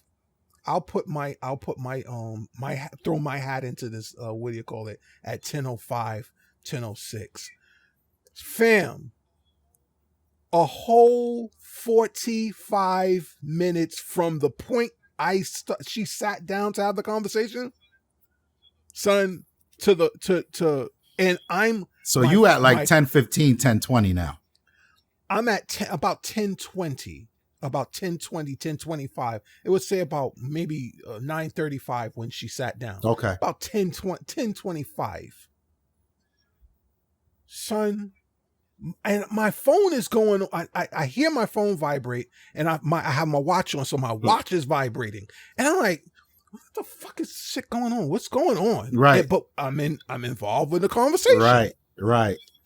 That's good though. Son, that's good because it says to me that you were present in your relationship. Absolutely. I didn't want to fucking be present in my relationship at that time, son. I wanted to, son. Not only did I miss, because I'm thinking, I'm lying. I looked at the time. I actually logged on. I said, holy fucking shit. We've been talking for this long. I said, I logged on to Nike. I thought it was maybe a 20 minute, what do you call it? It was 15, the 20-minute draw. No, it was 10. Oh, it was 15 last time for the Travis Scotts, it was 15. Honestly, I don't even know, because guess who wasn't on Nike Sneakers app to find out how long the fucking draw was. So you took an L. I took a L. A capital calligraphy L. In quotation, I took the L train all the way to Soho, just to pick up that wooden L that they sell at the arts and crafts store. Oh, fuck. I took the L train all the way, and the L train doesn't go to fucking Soho. That's hilarious. So I said, hey, how do I make a podcast topic out of this fucking soliloquy?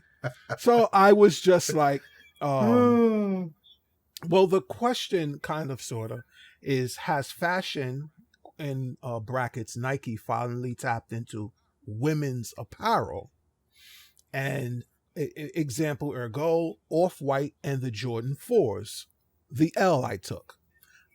Is this sneaker, and this is kind of the second question, is this the sneaker of the year that just so happens to be a woman's sneaker, again, in empowering women? So in that time frame, when I came up with this particular topic, I was just like, I was kind of sort of in woman mode. Like I was just like, so for the woman at that point in time, even though it was a woman that thwarted me from buying these fucking sneakers. Yeah. But I was just like,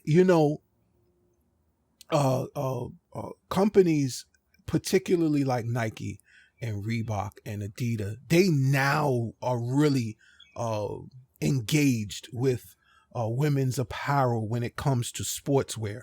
Like other companies, it was either a woman's brand or other companies that made clothes that made like, let's say for instance, Gucci and Louis, like, they seem to have a section dedicated to women. When you click, I guarantee if you go to Louis Vuitton right now, the first character you see will be a woman. Well, you got to remember those, traditionally speaking, fashion houses target women. Right. Their core customer is women. Mm-hmm. So particularly Louis Vuitton. Right. Most of the LVMH brands. So, and Gucci, likewise. Gucci, Fendi. Because remember, if you look at their best-selling products, a top 20 list, most of it is handbags. It's silhouettes of handbags. So this doesn't apply. Your question doesn't apply to luxury fashion. It also doesn't apply to fashion per se. But I know you're talking about that our culture of fashion. Right. Yeah. Like, and they're stepping up to the plate now. Absolutely. Take, like, for instance, I think it may have started first with Adidas. I'm not quite sure. However, to see, it was always men, sportswear. Yeah. Then women. Right, because that's where the culture derived from. It was athletic wear.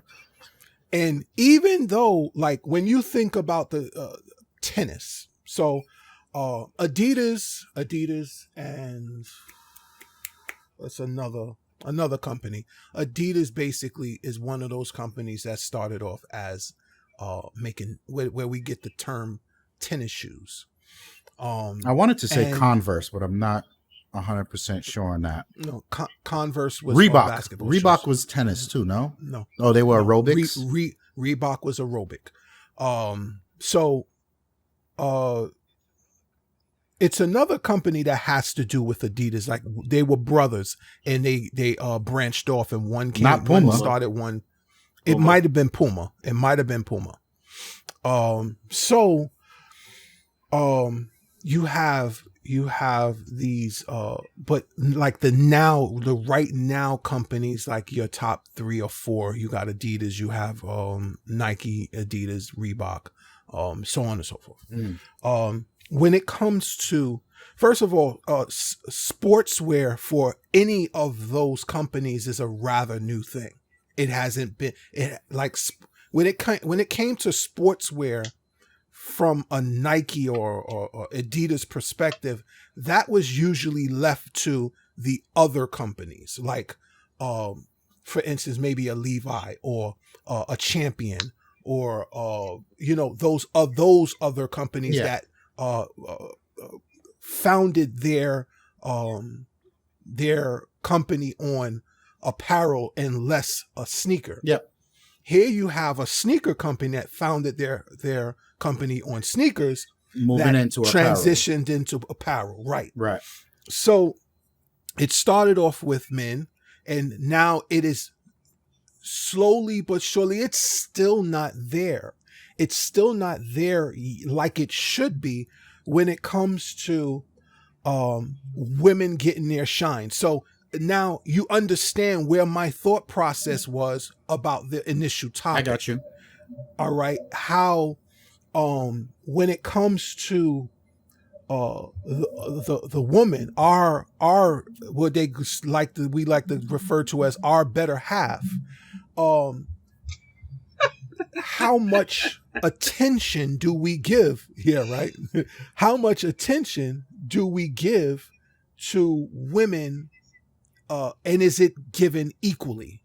You understand what I'm saying? Like, there is still a lot of unequal amounts of things, when it comes to men and women. Whereas a woman has this much, has 45%, and a man still has 50%. And is it okay to say, oh, well, we're making strides? Or is it, no, we should be 50-50 when it comes to these things. So now bring it back to Nike. Now you have the release of the Off-White Air Jordan 4s, possibly the best fucking sneaker of 2020. And it's a woman's sneaker. Yeah. It's like, it's a statement. Yeah, a man can wear it. It's a monotone color. It's a off-white creamish color. You can wear it if you got small feet. No. I can get my size 11. No. I'm going to get to that. This is where the fucking disparity starts. To the first question, has Nike finally tapped into women's apparel? I think so. Can you guys agree?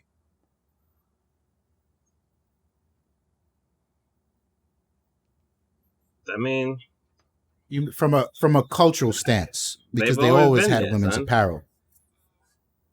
Not like today. I mean, in my opinion, today, not like today. Think East Bay. Yeah, but that's East 90s. Bay. East Bay's curating what they want to sell.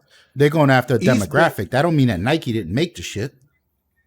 Right. Okay. Then think Nike. Think Nike from the early 90s. And then their think marketing Nike has now. been the same since I was a young buck when it comes to the women's apparel.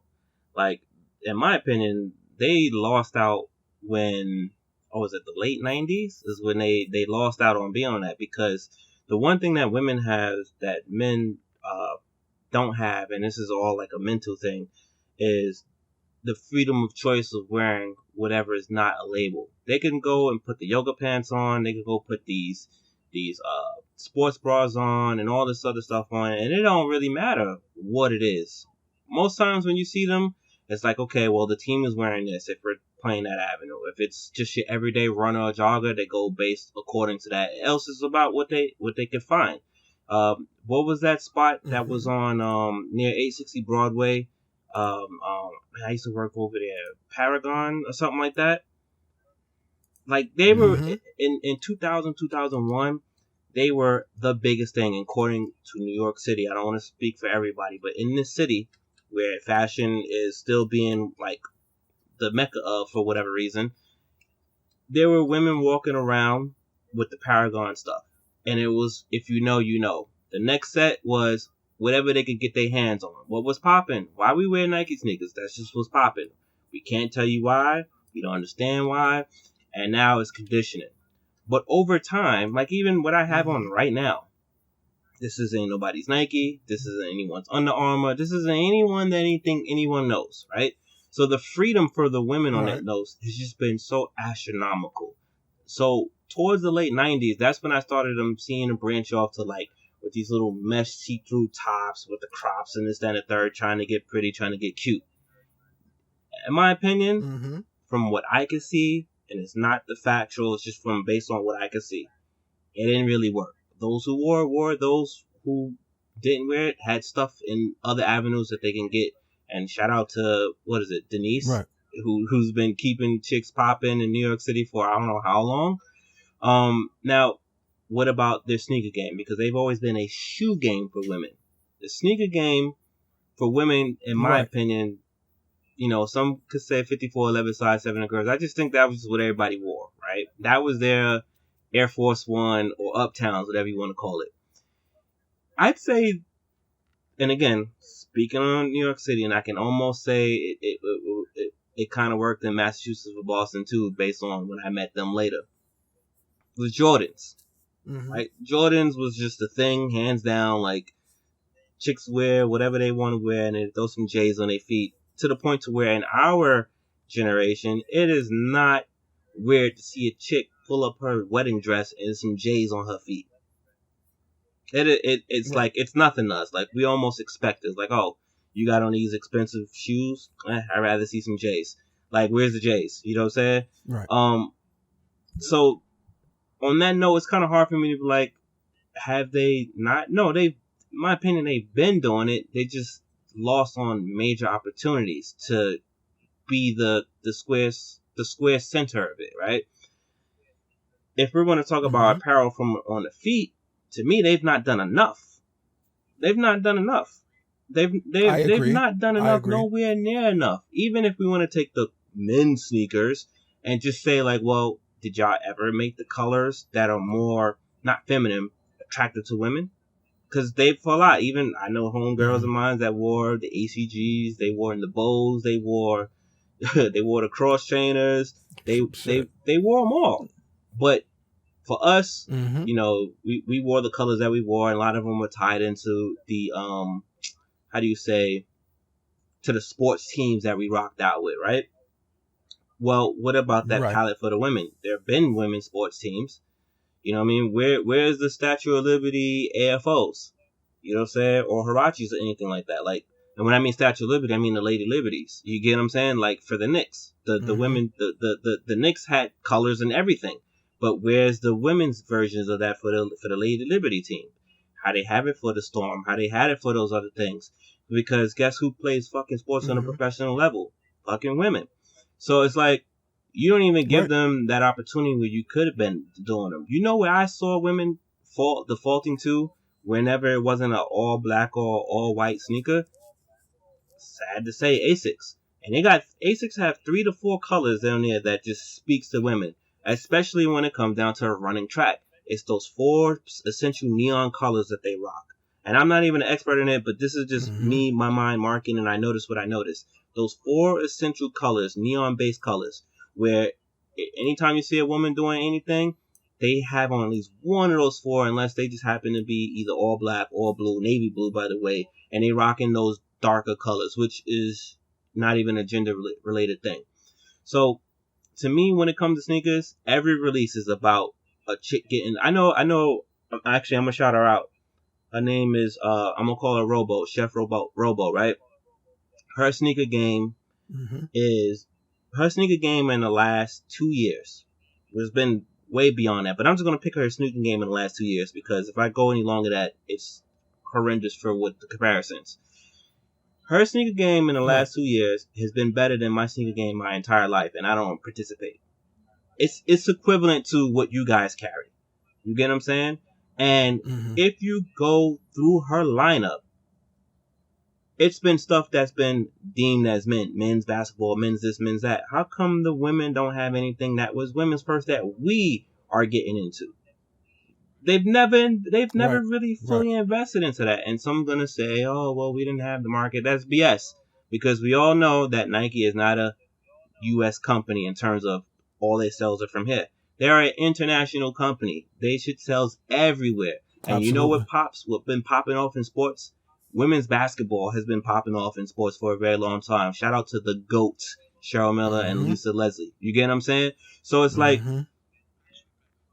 I actually met her too. She's Lisa awesome, Leslie. right? Cool, Awesome. cool people. And My height, and close it's to my like, height. But you still trashing Baltimore. Carry on. and it's like, y'all could have been doing that. Let me get your ass on a You court. could have been pulling that off. You know what I'm saying? They could have been making them sneakers. Does anyone know of Jenna Tarazi, who is the modern GOAT, right? Does she have sneakers? Do we know what they look like? Do the women who are just sneaker collectors, shoe collectors, do they know that these sneakers exist? And in my opinion, they leaving money on the table to that. Yeah, there was a period of time where they made like the casual shoe, but then who the casual shoe is aimed at? Us. Why you ain't aiming at them? You know what they did with us? They made For sneaker sure. boots for us. They made ACG boots. I was a avid purchaser Yes, you of was. ACG boots. You most You definitely know what's was. crazy? I wanted to get those so bad, but I was like, yo, fam, I already buy your sneakers. Like, I ain't trying to buy your boots too. You know what I'm saying? I wanted to keep the parity somewhere, right? The balance somewhere. But it's just one of those things to where, due to, like, when you even go to the store, if you're still walking to stores, do you even look at what's on the woman's wall? Son, on the woman's... Is there a woman's Yeah, wall? it's still there. It's still there. Yeah. Never noticed it. Women and kids. Yeah, on women the and same kids side, on the same right? side. I never really noticed it. and Or yeah, exclusive. and I've been saying this for the past maybe 12 years. It's on the sneakers for men across the board is trash. That's why all these retros are selling, because they're trash. But you know who sneakers design wise have not been trash?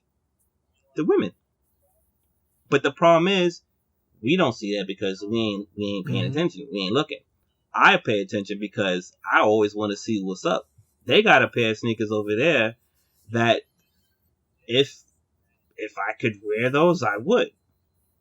Absolutely would wear them. And they don't even I don't even think they made them a size. And I think it was like one or two colors in there that I'd have nothing with. Like, and it has nothing to do with their colors. Like, I have a pair of black, white, and yellow dunks that I do not wear because I can't wear with anything that I have other than a Batman shirt that I almost never wear.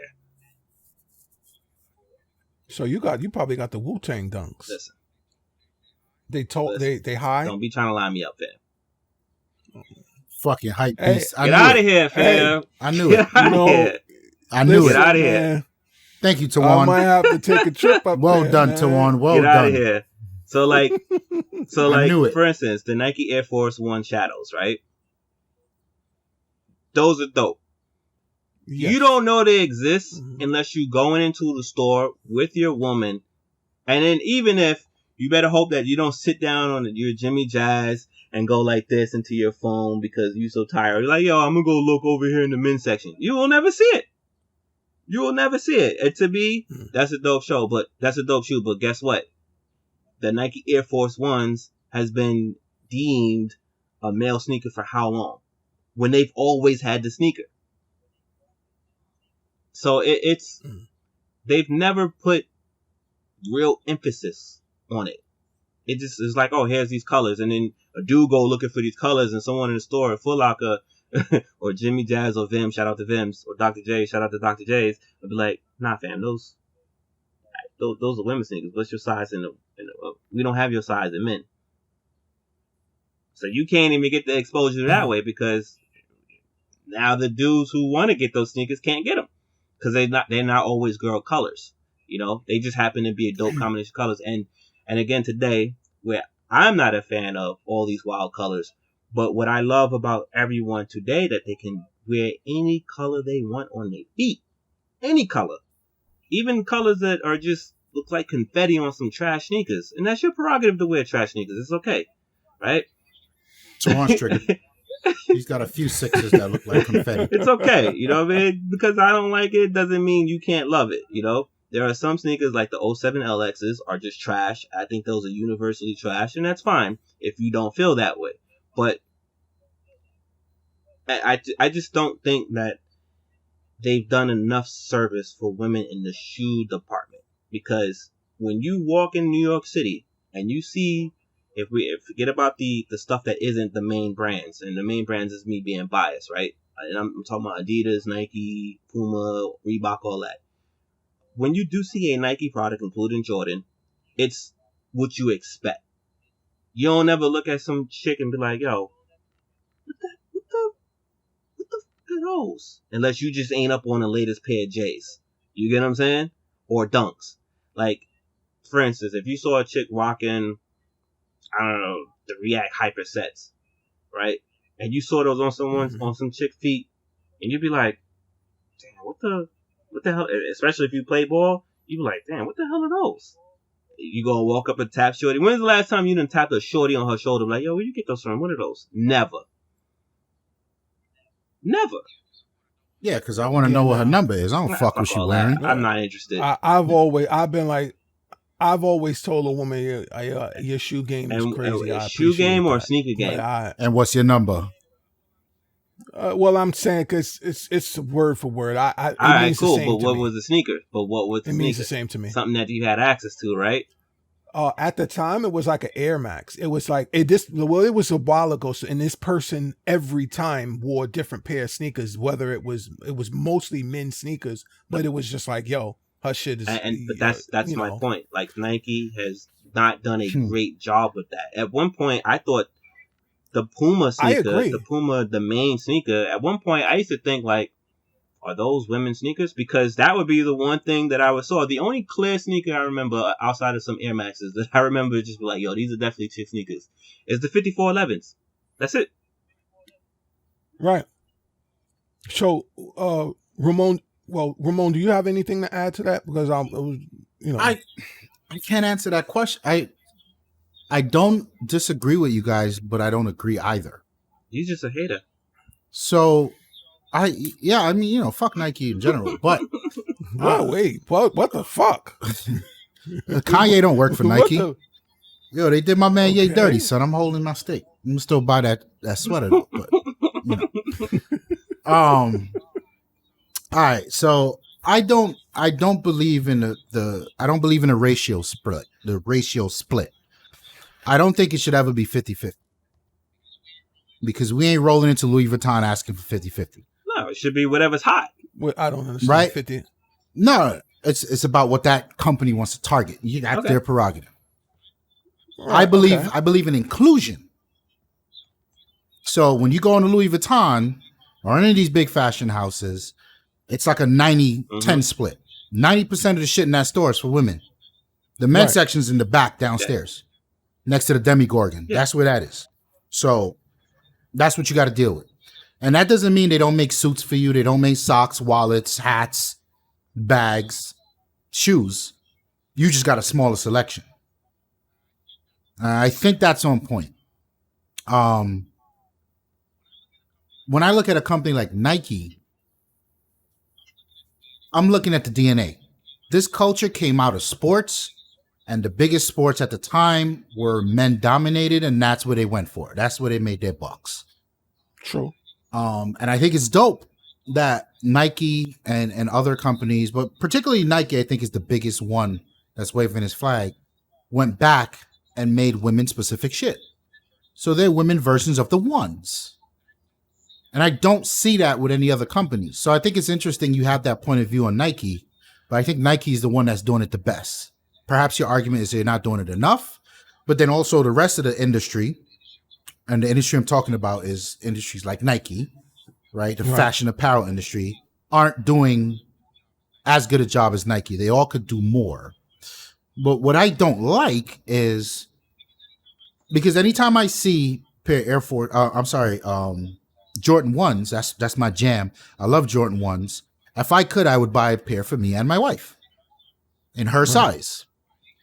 What I think is dope is every now and then they come out with some ones for women and the colorways be fucking amazing. And let's be clear, my disposition is I'm not doing the chauvinistic shit where how come they make the Travis Scotts in a smaller size that women can get, but when they make the fucking horsehair Jordan 1s, I can't get a size. That's not what I'm complaining about. What I'm complaining about is when they do make Jordan 1s for women, it's a different design that's arguably less attractive than the men's shit. That's what I don't like, but I also applaud the fact that they are putting a exclusive stamp on the one for women. Fine, that's the lesser of the evils. I'll take that. I feel like it's just the industry we're in. It's just a subgenre of fashion. Just like you wouldn't go in and no man ever in the history, like, son, you guys know me. I love high fashion. And I've been bitching for years that Chanel doesn't make shit for men. They just don't. So do you know what the fuck a lambskin or a caviar Chanel flap looks like? It's the dopest shit, the dopest leather, the dopest silhouette on chains. That's Karl Lagerfeld shit. Leather and chains. There's no men products for that. So I got to look at that. I run the risk of now I can go and buy a lambskin Chanel for myself. And then when I wear it, I'll just look wild crazy because it's a woman's silhouette. So that, and there's no one stopping me from doing it because a lot of fashion forward men who may or may not be gay, doesn't matter. They do it and they do it and they pull it off. I'm not that fashion forward to where it'll fit my, what do you call it? Norm. What was that? It was norm. It was kind of like half normal fashion, but you still hitting heavy with expensive shit. I forget the genre of high fashion they call it, but it's like a hybrid. Right. Like you look like a fucking bum, but your shoes are still $1,500, right? So yeah, that's kind of like my style. Almost like a grunge look. Right. Very unsuspecting, but still hitting hard. Like if you know, you'd be like, oh, this motherfucker out here flexing. And if you don't know, you just look like you're wearing some shit that ain't Jordans. I don't subscribe to the fact that Chanel should be making men's shit. I'm not waving that flag. Yo, they just don't make it. This shit is super dope, but they just don't make it for me. And try Dior. Right, Dior does make men's shit. Dior is actually a closest now split. They do. Dior is probably closer to like 70-30, 70% women, 30% men. But Armani, Who? Armani? Same. Armani was more men, and now they kind of it's still same very split. It's like 70-30 flipped. Same split. Know? Yeah. So I get it, and I don't feel like this is something to complain about. I'm not saying you're complaining. Yeah. It's not it's not on my radar because it's just a genre of fashion, and each genre of fashion has their own culture around them. Yeah. You know what I mean? And it's just like, yo, if you want them, wear them.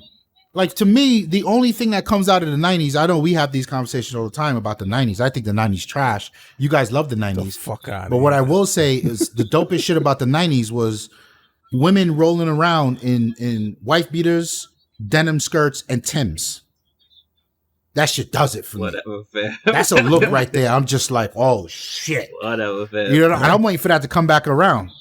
That's that shit where the motherfucker driving, you oh, shit. I got to do a U-turn. I don't care what you doing, where you going. She got it. And she's got her little chain on with her name and shit. That's dope to me. But that's all men shit. So what? So what? If that's the look you're in, if that's the culture you're in, then you can buy the men's shit. I don't think it's right to force the hand of the company that's doing it to be like, nah, you need to recreate that with women Timbs. And it's like, definitely but not. when we took That's that like the stance, when we took the that soft bottom constructions, right? When we took that stance, the fucking shoe was trash, and not because it was designed for a woman. It just wasn't the original one, right? Because Timberland never came out with anything that was ever hitting hard like the Constructs. I don't give a fuck what they do. Hard, it's the same conversation with Uggs. Uggs make shoes for men, but those shits are trash. Which is why you see men wearing Uggs. Not fam, if you like it, that's what you got to do. Fire, though, son. I mean, the field boots were okay. You know, they hit. And there was a brief moment that women had a run with them. Yeah, women wore them as well. When we was in high school, women, they rocked out. I had no beef with it. But it was still a men's dominated company. And the point is here, when you talk in sports, son, there's no doubt if you were to give a top 10 athletes of all time, women would be at least 3 or 4 deep on that list. not saying that. But when you look at the dollar amount in sports that the genders bring in, it's still stupidly tipped towards absolutely. men. And that's the field you're competing in. And that demographic is driving the product you're getting. And if you think that jersey colors, and by the way, I don't subscribe to colors for genders. You get the fuck off my lawn telling me that pink is a woman, because y'all seen me in way more pink than you probably seen your wife or your girls. At one point, I had like 6 pink shirts in my closet. I got rid of them now because I've been purging, but I got pink shirts. I got pink sweater. I don't give a fuck. Mm-hmm. And I don't think it's right that when you want to make something for a woman, you got to put it in pink. Trash. Like, get the fuck out of here with that. That's the shit I see that not only Nike did, but a bunch of other companies. Oh, let's make something for women. And then, do it pink. Because I'm like, no. You want to make something for women? Just make the fucking Air Jordan 1 in the size they want. You know what I'm saying?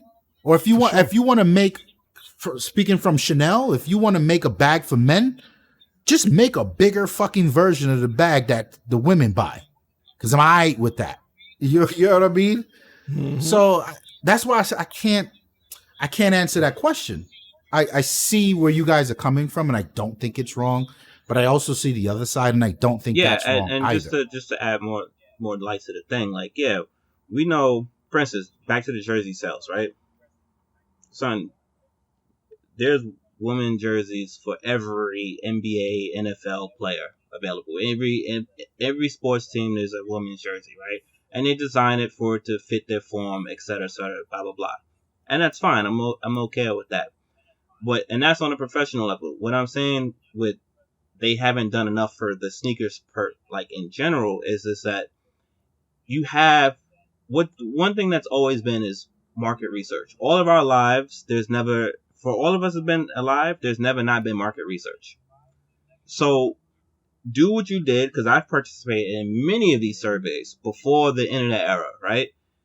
Yo, just do the due diligence to see what it is that they want, because what's always been, no matter who wears it, it's who's buying it, right? Look at music. Across any culture, any race, who's the number one purchaser of music? It's women. You get what I'm saying? Women check off that checkbox in many categories of sales. And to think that they don't want some of that. That's why Drake came up. Right. He knows exactly. What's up. Right. So to not give them an avenue and the thing that is like, clearly they're going to see this, right? They're going to see it. They're going to want their own. And why not have their own style? Because for our entire lifetime, I would say probably today more than it's ever been since I've been alive. And Tawann, you got a couple more on us, so you were able to tell from another level. Today has been the most freeing for the last 5 years, maybe even 8. Most freeing for guys to wear whatever the fuck they want. And I feel like it's not been like that, right?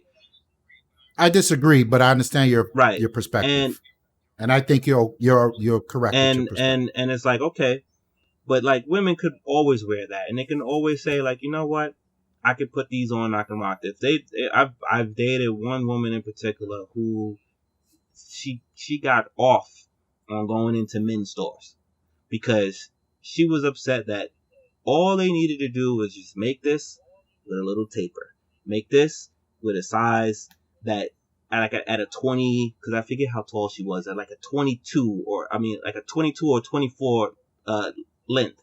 You know what I'm saying? Like I got smoke for that. And then she would just go and just like whoop, tape it up, whoop, take it to her cleaners. Like she was a tailor-made person. She would buy our shit all the time. Try to steal me for a couple of my hoodies and shit back in the days, but like, and would just get it all tapered up. Everything, wherever she could get altered, she would get it altered. And that was her thing, you know. That's what she had to do in order to get it. Now, did her pioneering help later down the line? I don't know, but it probably because she had influence on people around her. You know what I mean? And it's like, you know, like we do, like, yo, you ain't up on this. She get to ultimately say it because you don't even know where I got it to be up on it. And if you did, you got Right. to know how to either one, You don't know how to take it home. So, you know, and I always just felt that way with the sneakers. You can almost Yeah. tell, like Kira, our homie Kira, right? Son, I can almost tell you what sneakers is she gonna come around the corner with because of what she did athletically when she wore sneakers. That woman was Exactly. a beast, boy. You know what I'm saying? So I can almost tell you exactly what her and Lakeisha was wearing and all of them. I can almost tell you exactly what Adia was going to be wearing before it even came around the corner. And one of the things was, well, we can't really do the fashion thing because it's either Jordans or nothing. And then they were stuck to the Air Max. So they had to wear what they had to wear for performance-wise on the regular or in between to be fashionable. And that didn't really always work out well, depending on what sport it was. Right. Now, sorry, Tawann, I wanna put a cursive on what Snow said. There are two very important things that he said there. One is the numbers. And you hear me say this all the time, right? Because people look at things, you know, you guys know I love the Microsoft conversation. People look at the thing like, why they're fucking doing this? This is so stupid. It's stupid to you. Right. But you need to know that Microsoft doesn't do anything without numbers. So when you're selling something that 2.3 billion people are going to use, you need to make it work for 2.3 billion, not 200 people in the basement complaining about something. Right? That's the way it is. That's democracy. That's business. That's how that works. Majority rules. That's very important to understand. And I think a lot of people don't understand that companies like Nike understand the numbers. And we got into this conversation about manual cars, right? When we were in Discord the other day. People was like, well, because Neff was asking, yo, I heard people complaining manual cars are going away. I'm like, well, yeah, it's going away because what you're reading, you ended up on a subforum or a YouTube video or reading a magazine of somebody bitching that manual cars is going away. Meanwhile, they're one of three, right? You got the race car people who they don't give a fuck what it is. They need to go as fast as possible. And today's transmissions change, even be it a regular automatic transmission or SMG dual clutch, whatever it is, they change so much quicker than you can ever push a clutch in, which means on the racetrack, added speed because you subtracted a manual process.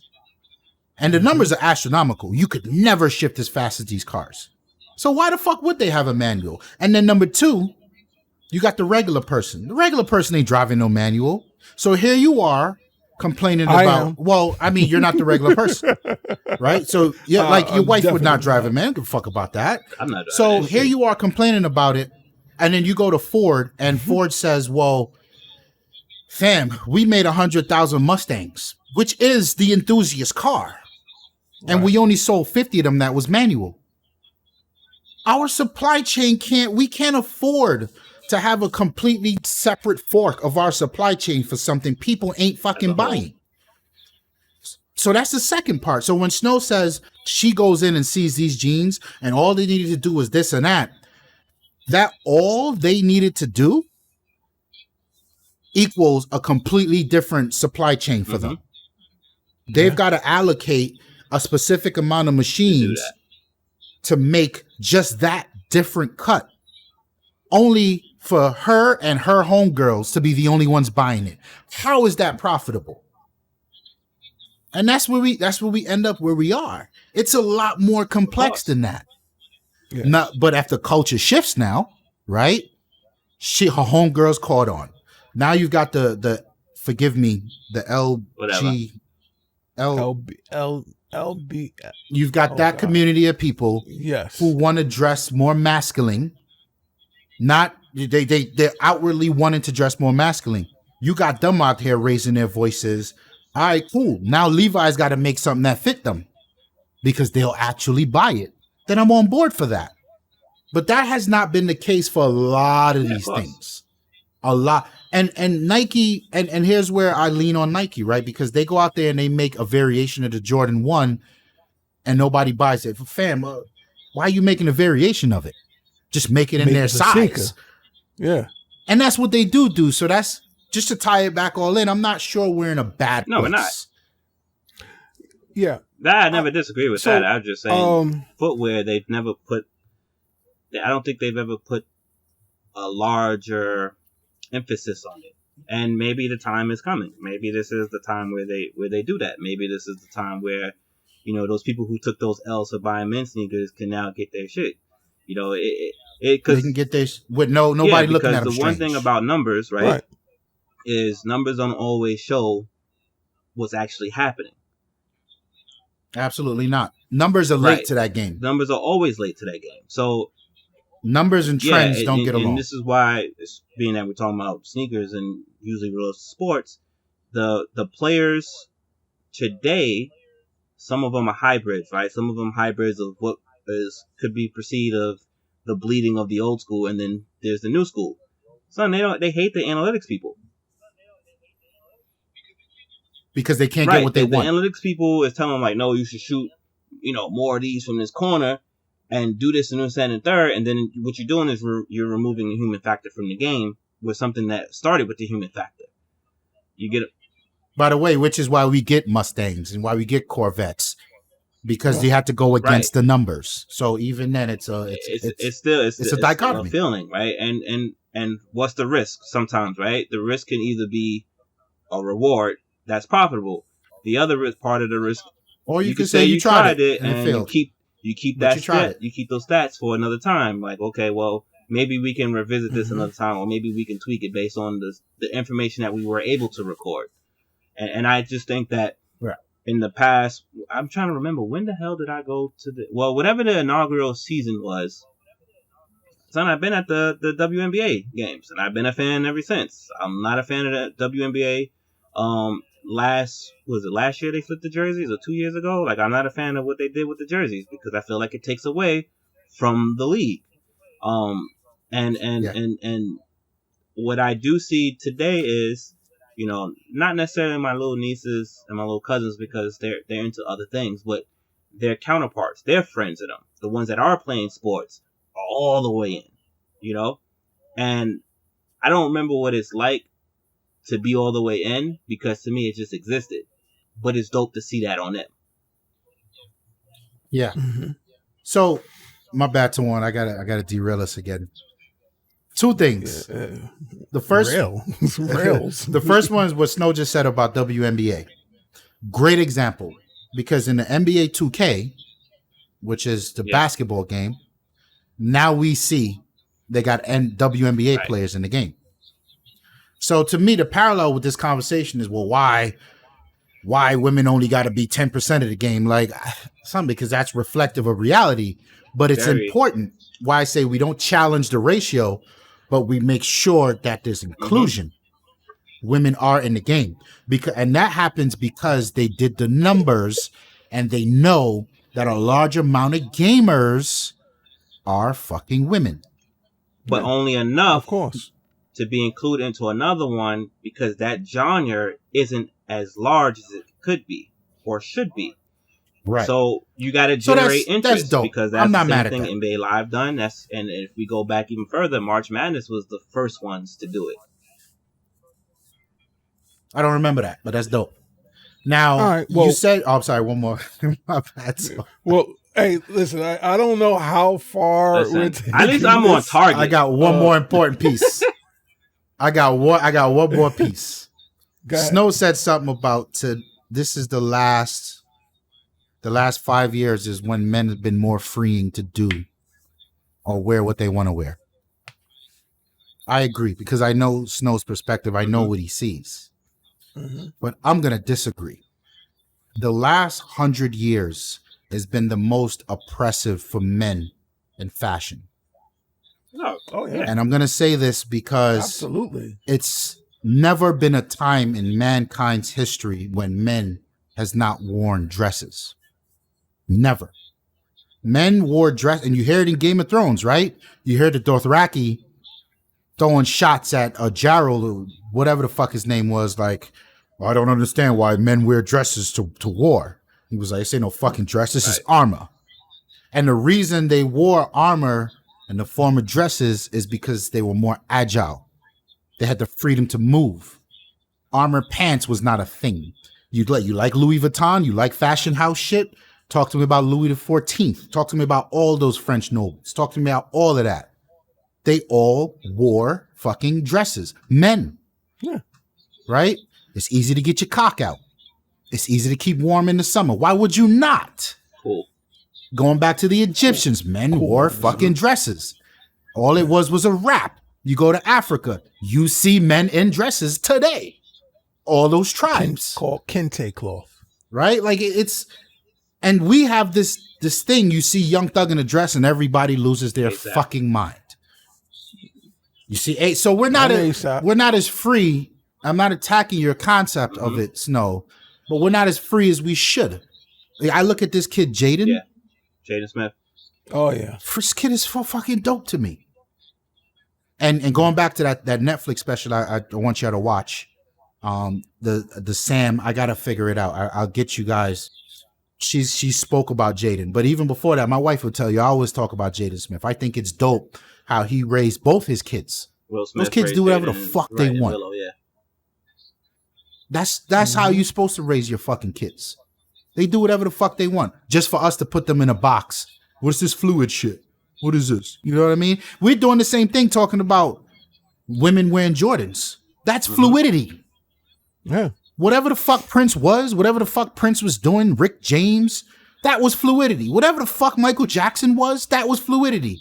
Ain't no man changing his nose. That's woman shit. But Mike did it, and you loved him. Why can't you love Jaden? Why can't you love Young Thug or ASAP? So, sorry to derail you. Go ahead, Tawann. Well, it's all in the vein of what we're talking about. I'm going to first send some literature to you guys. You guys can read it on your own. Can we put a link to that in the description? You sure can. Okay, perfect. So it's actually a Nike news. It was advertising 40 years of women's advertising. So they've been rocking. I was specific on the sneakers. Oh no! You misinterpret. Okay. 40 years ago, one of the first women to be promoted was Joanne Benoit Samuelson. She was the winner of an Olympic gold medalist. 1980s. What was her jam? Running? She was a long distance runner. Okay. So that was the first time that Nike took a position on advertising towards a woman. Okay. All right. However, the first time they made, and mind you, it was still only sneakers for her to in her ad. All right. So what am I doing? I'm screwing up my what do you call it? Well, I don't really need it. It is what it is. So the late 80s, early 90s, so I'd say 89, 90, the first aerobic line was pushed by Nike, geared towards women. Was this, as I stated, before or after Reebok was getting in their ass? Well, I'm getting right there. My to apologies. It. So that was in direct response to Reebok, because Reebok had a strong a stranglehold on women's apparel. All right. And when what we considered women's apparel with in sportswear was aerobic wear, which has now today metamorphosized to leggings, stretch pants. So casual biker wear, shorts, lounge wear. all of that stuff, things that you see everybody wearing the stretch pants, the Nike stretch pants. Some women just wear them out just because it's fashionable. Other people use them for what their intended purpose, but the average person takes what has an intended purpose, and usually it's black people that do it, and we make it fashionable. All right. Hence, tennis sneakers. Hence, basketball sneakers. Hence, Jordans. I'm a news flash in case no one knew. The Jordan 1 wasn't meant to be fashionable. Right. It was a performance sneaker. We made it fashionable because we were wearing it and we were looking good, and we made Adidas, the Adidas Superstar shell toe fashionable. We were Converse's Pro Keds. We made all of that fashionable. So when I say women and how the scenario goes with women and what Nike is doing currently, I feel like Nike has put their best foot forward, no pun intended, when it comes to fashion for women. And I think that Jordan brand being a subset of Nike I think that we are doing the most today when it comes to women. As I'll subscribe to that. Ramon has alluded to about the scale, like not trying to go into ratio, but the common ratio is usually something for high fashion, 70-30 women over men. In some other fashion houses, some of them, let's say Armani, it would be reversed. Now it's still in generally still not closer to 50-50. However, I think these companies are now making great strides at promoting companies that have not already put a woman's face on the forefront. These companies are now putting their best foot forward at promoting women's sportswear as both fashionable and as athletic, its athletic uses. Okay. So many people, so many sportswear companies, sportswear lines, you better not put that whatever out without having a woman's line to go along with it. And I commend them, because in this day and age, at this particular time, I feel in my own heart and in my own mind of minds that, they say, well, the women are taking over. I think they've taken over, and at this point in time, because so many big businesses are still predominantly men ran and men driven. Yeah. It now, because of you have situations like the Me Too movement. You have situations like women in politics. You have women, these high notable women in positions. You have the Oprahs, so on and so forth, that are I don't want to say making it cool, because it's bigger than that. They're empowered. They're an influence now. They're empowered. Yeah. Again, back to the first topic that we had, empowering women. I feel like that is what empowering women looks like. That's dope. Giving them their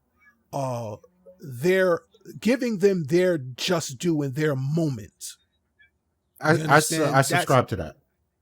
That I think that is women's empowerment. Yeah. To me, that's what it looks and like. What you said there, I think, is important. The bit about the women are taking over.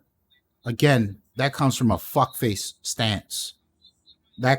Somebody that says that is, to me, on the lookout to not let them change the way things are done. They got a problem with women in power. Like, what? Why, fam? You know what I mean? Like, Son, this type of shit, again, not the ratio. I think it's unfair. Just like I won't run into Chanel store and bitch about not being able to buy some shoes. Right. But I think that's unfair, but I think it's important that they are included. And if we look hard enough, we'll find so many instances of it, but it needs to be marketed to let women know that that stuff's out there. Like you look at the Z4, the BMW, Right. that car is designed by women. Yeah. The interior is designed by one woman and the exterior is designed by another. And that's at a company that makes cars for men. And not for men. I mean like men who wants to fucking throw their dick around on the road. That's what a BMW is. My dick's bigger than yours. You know what I mean?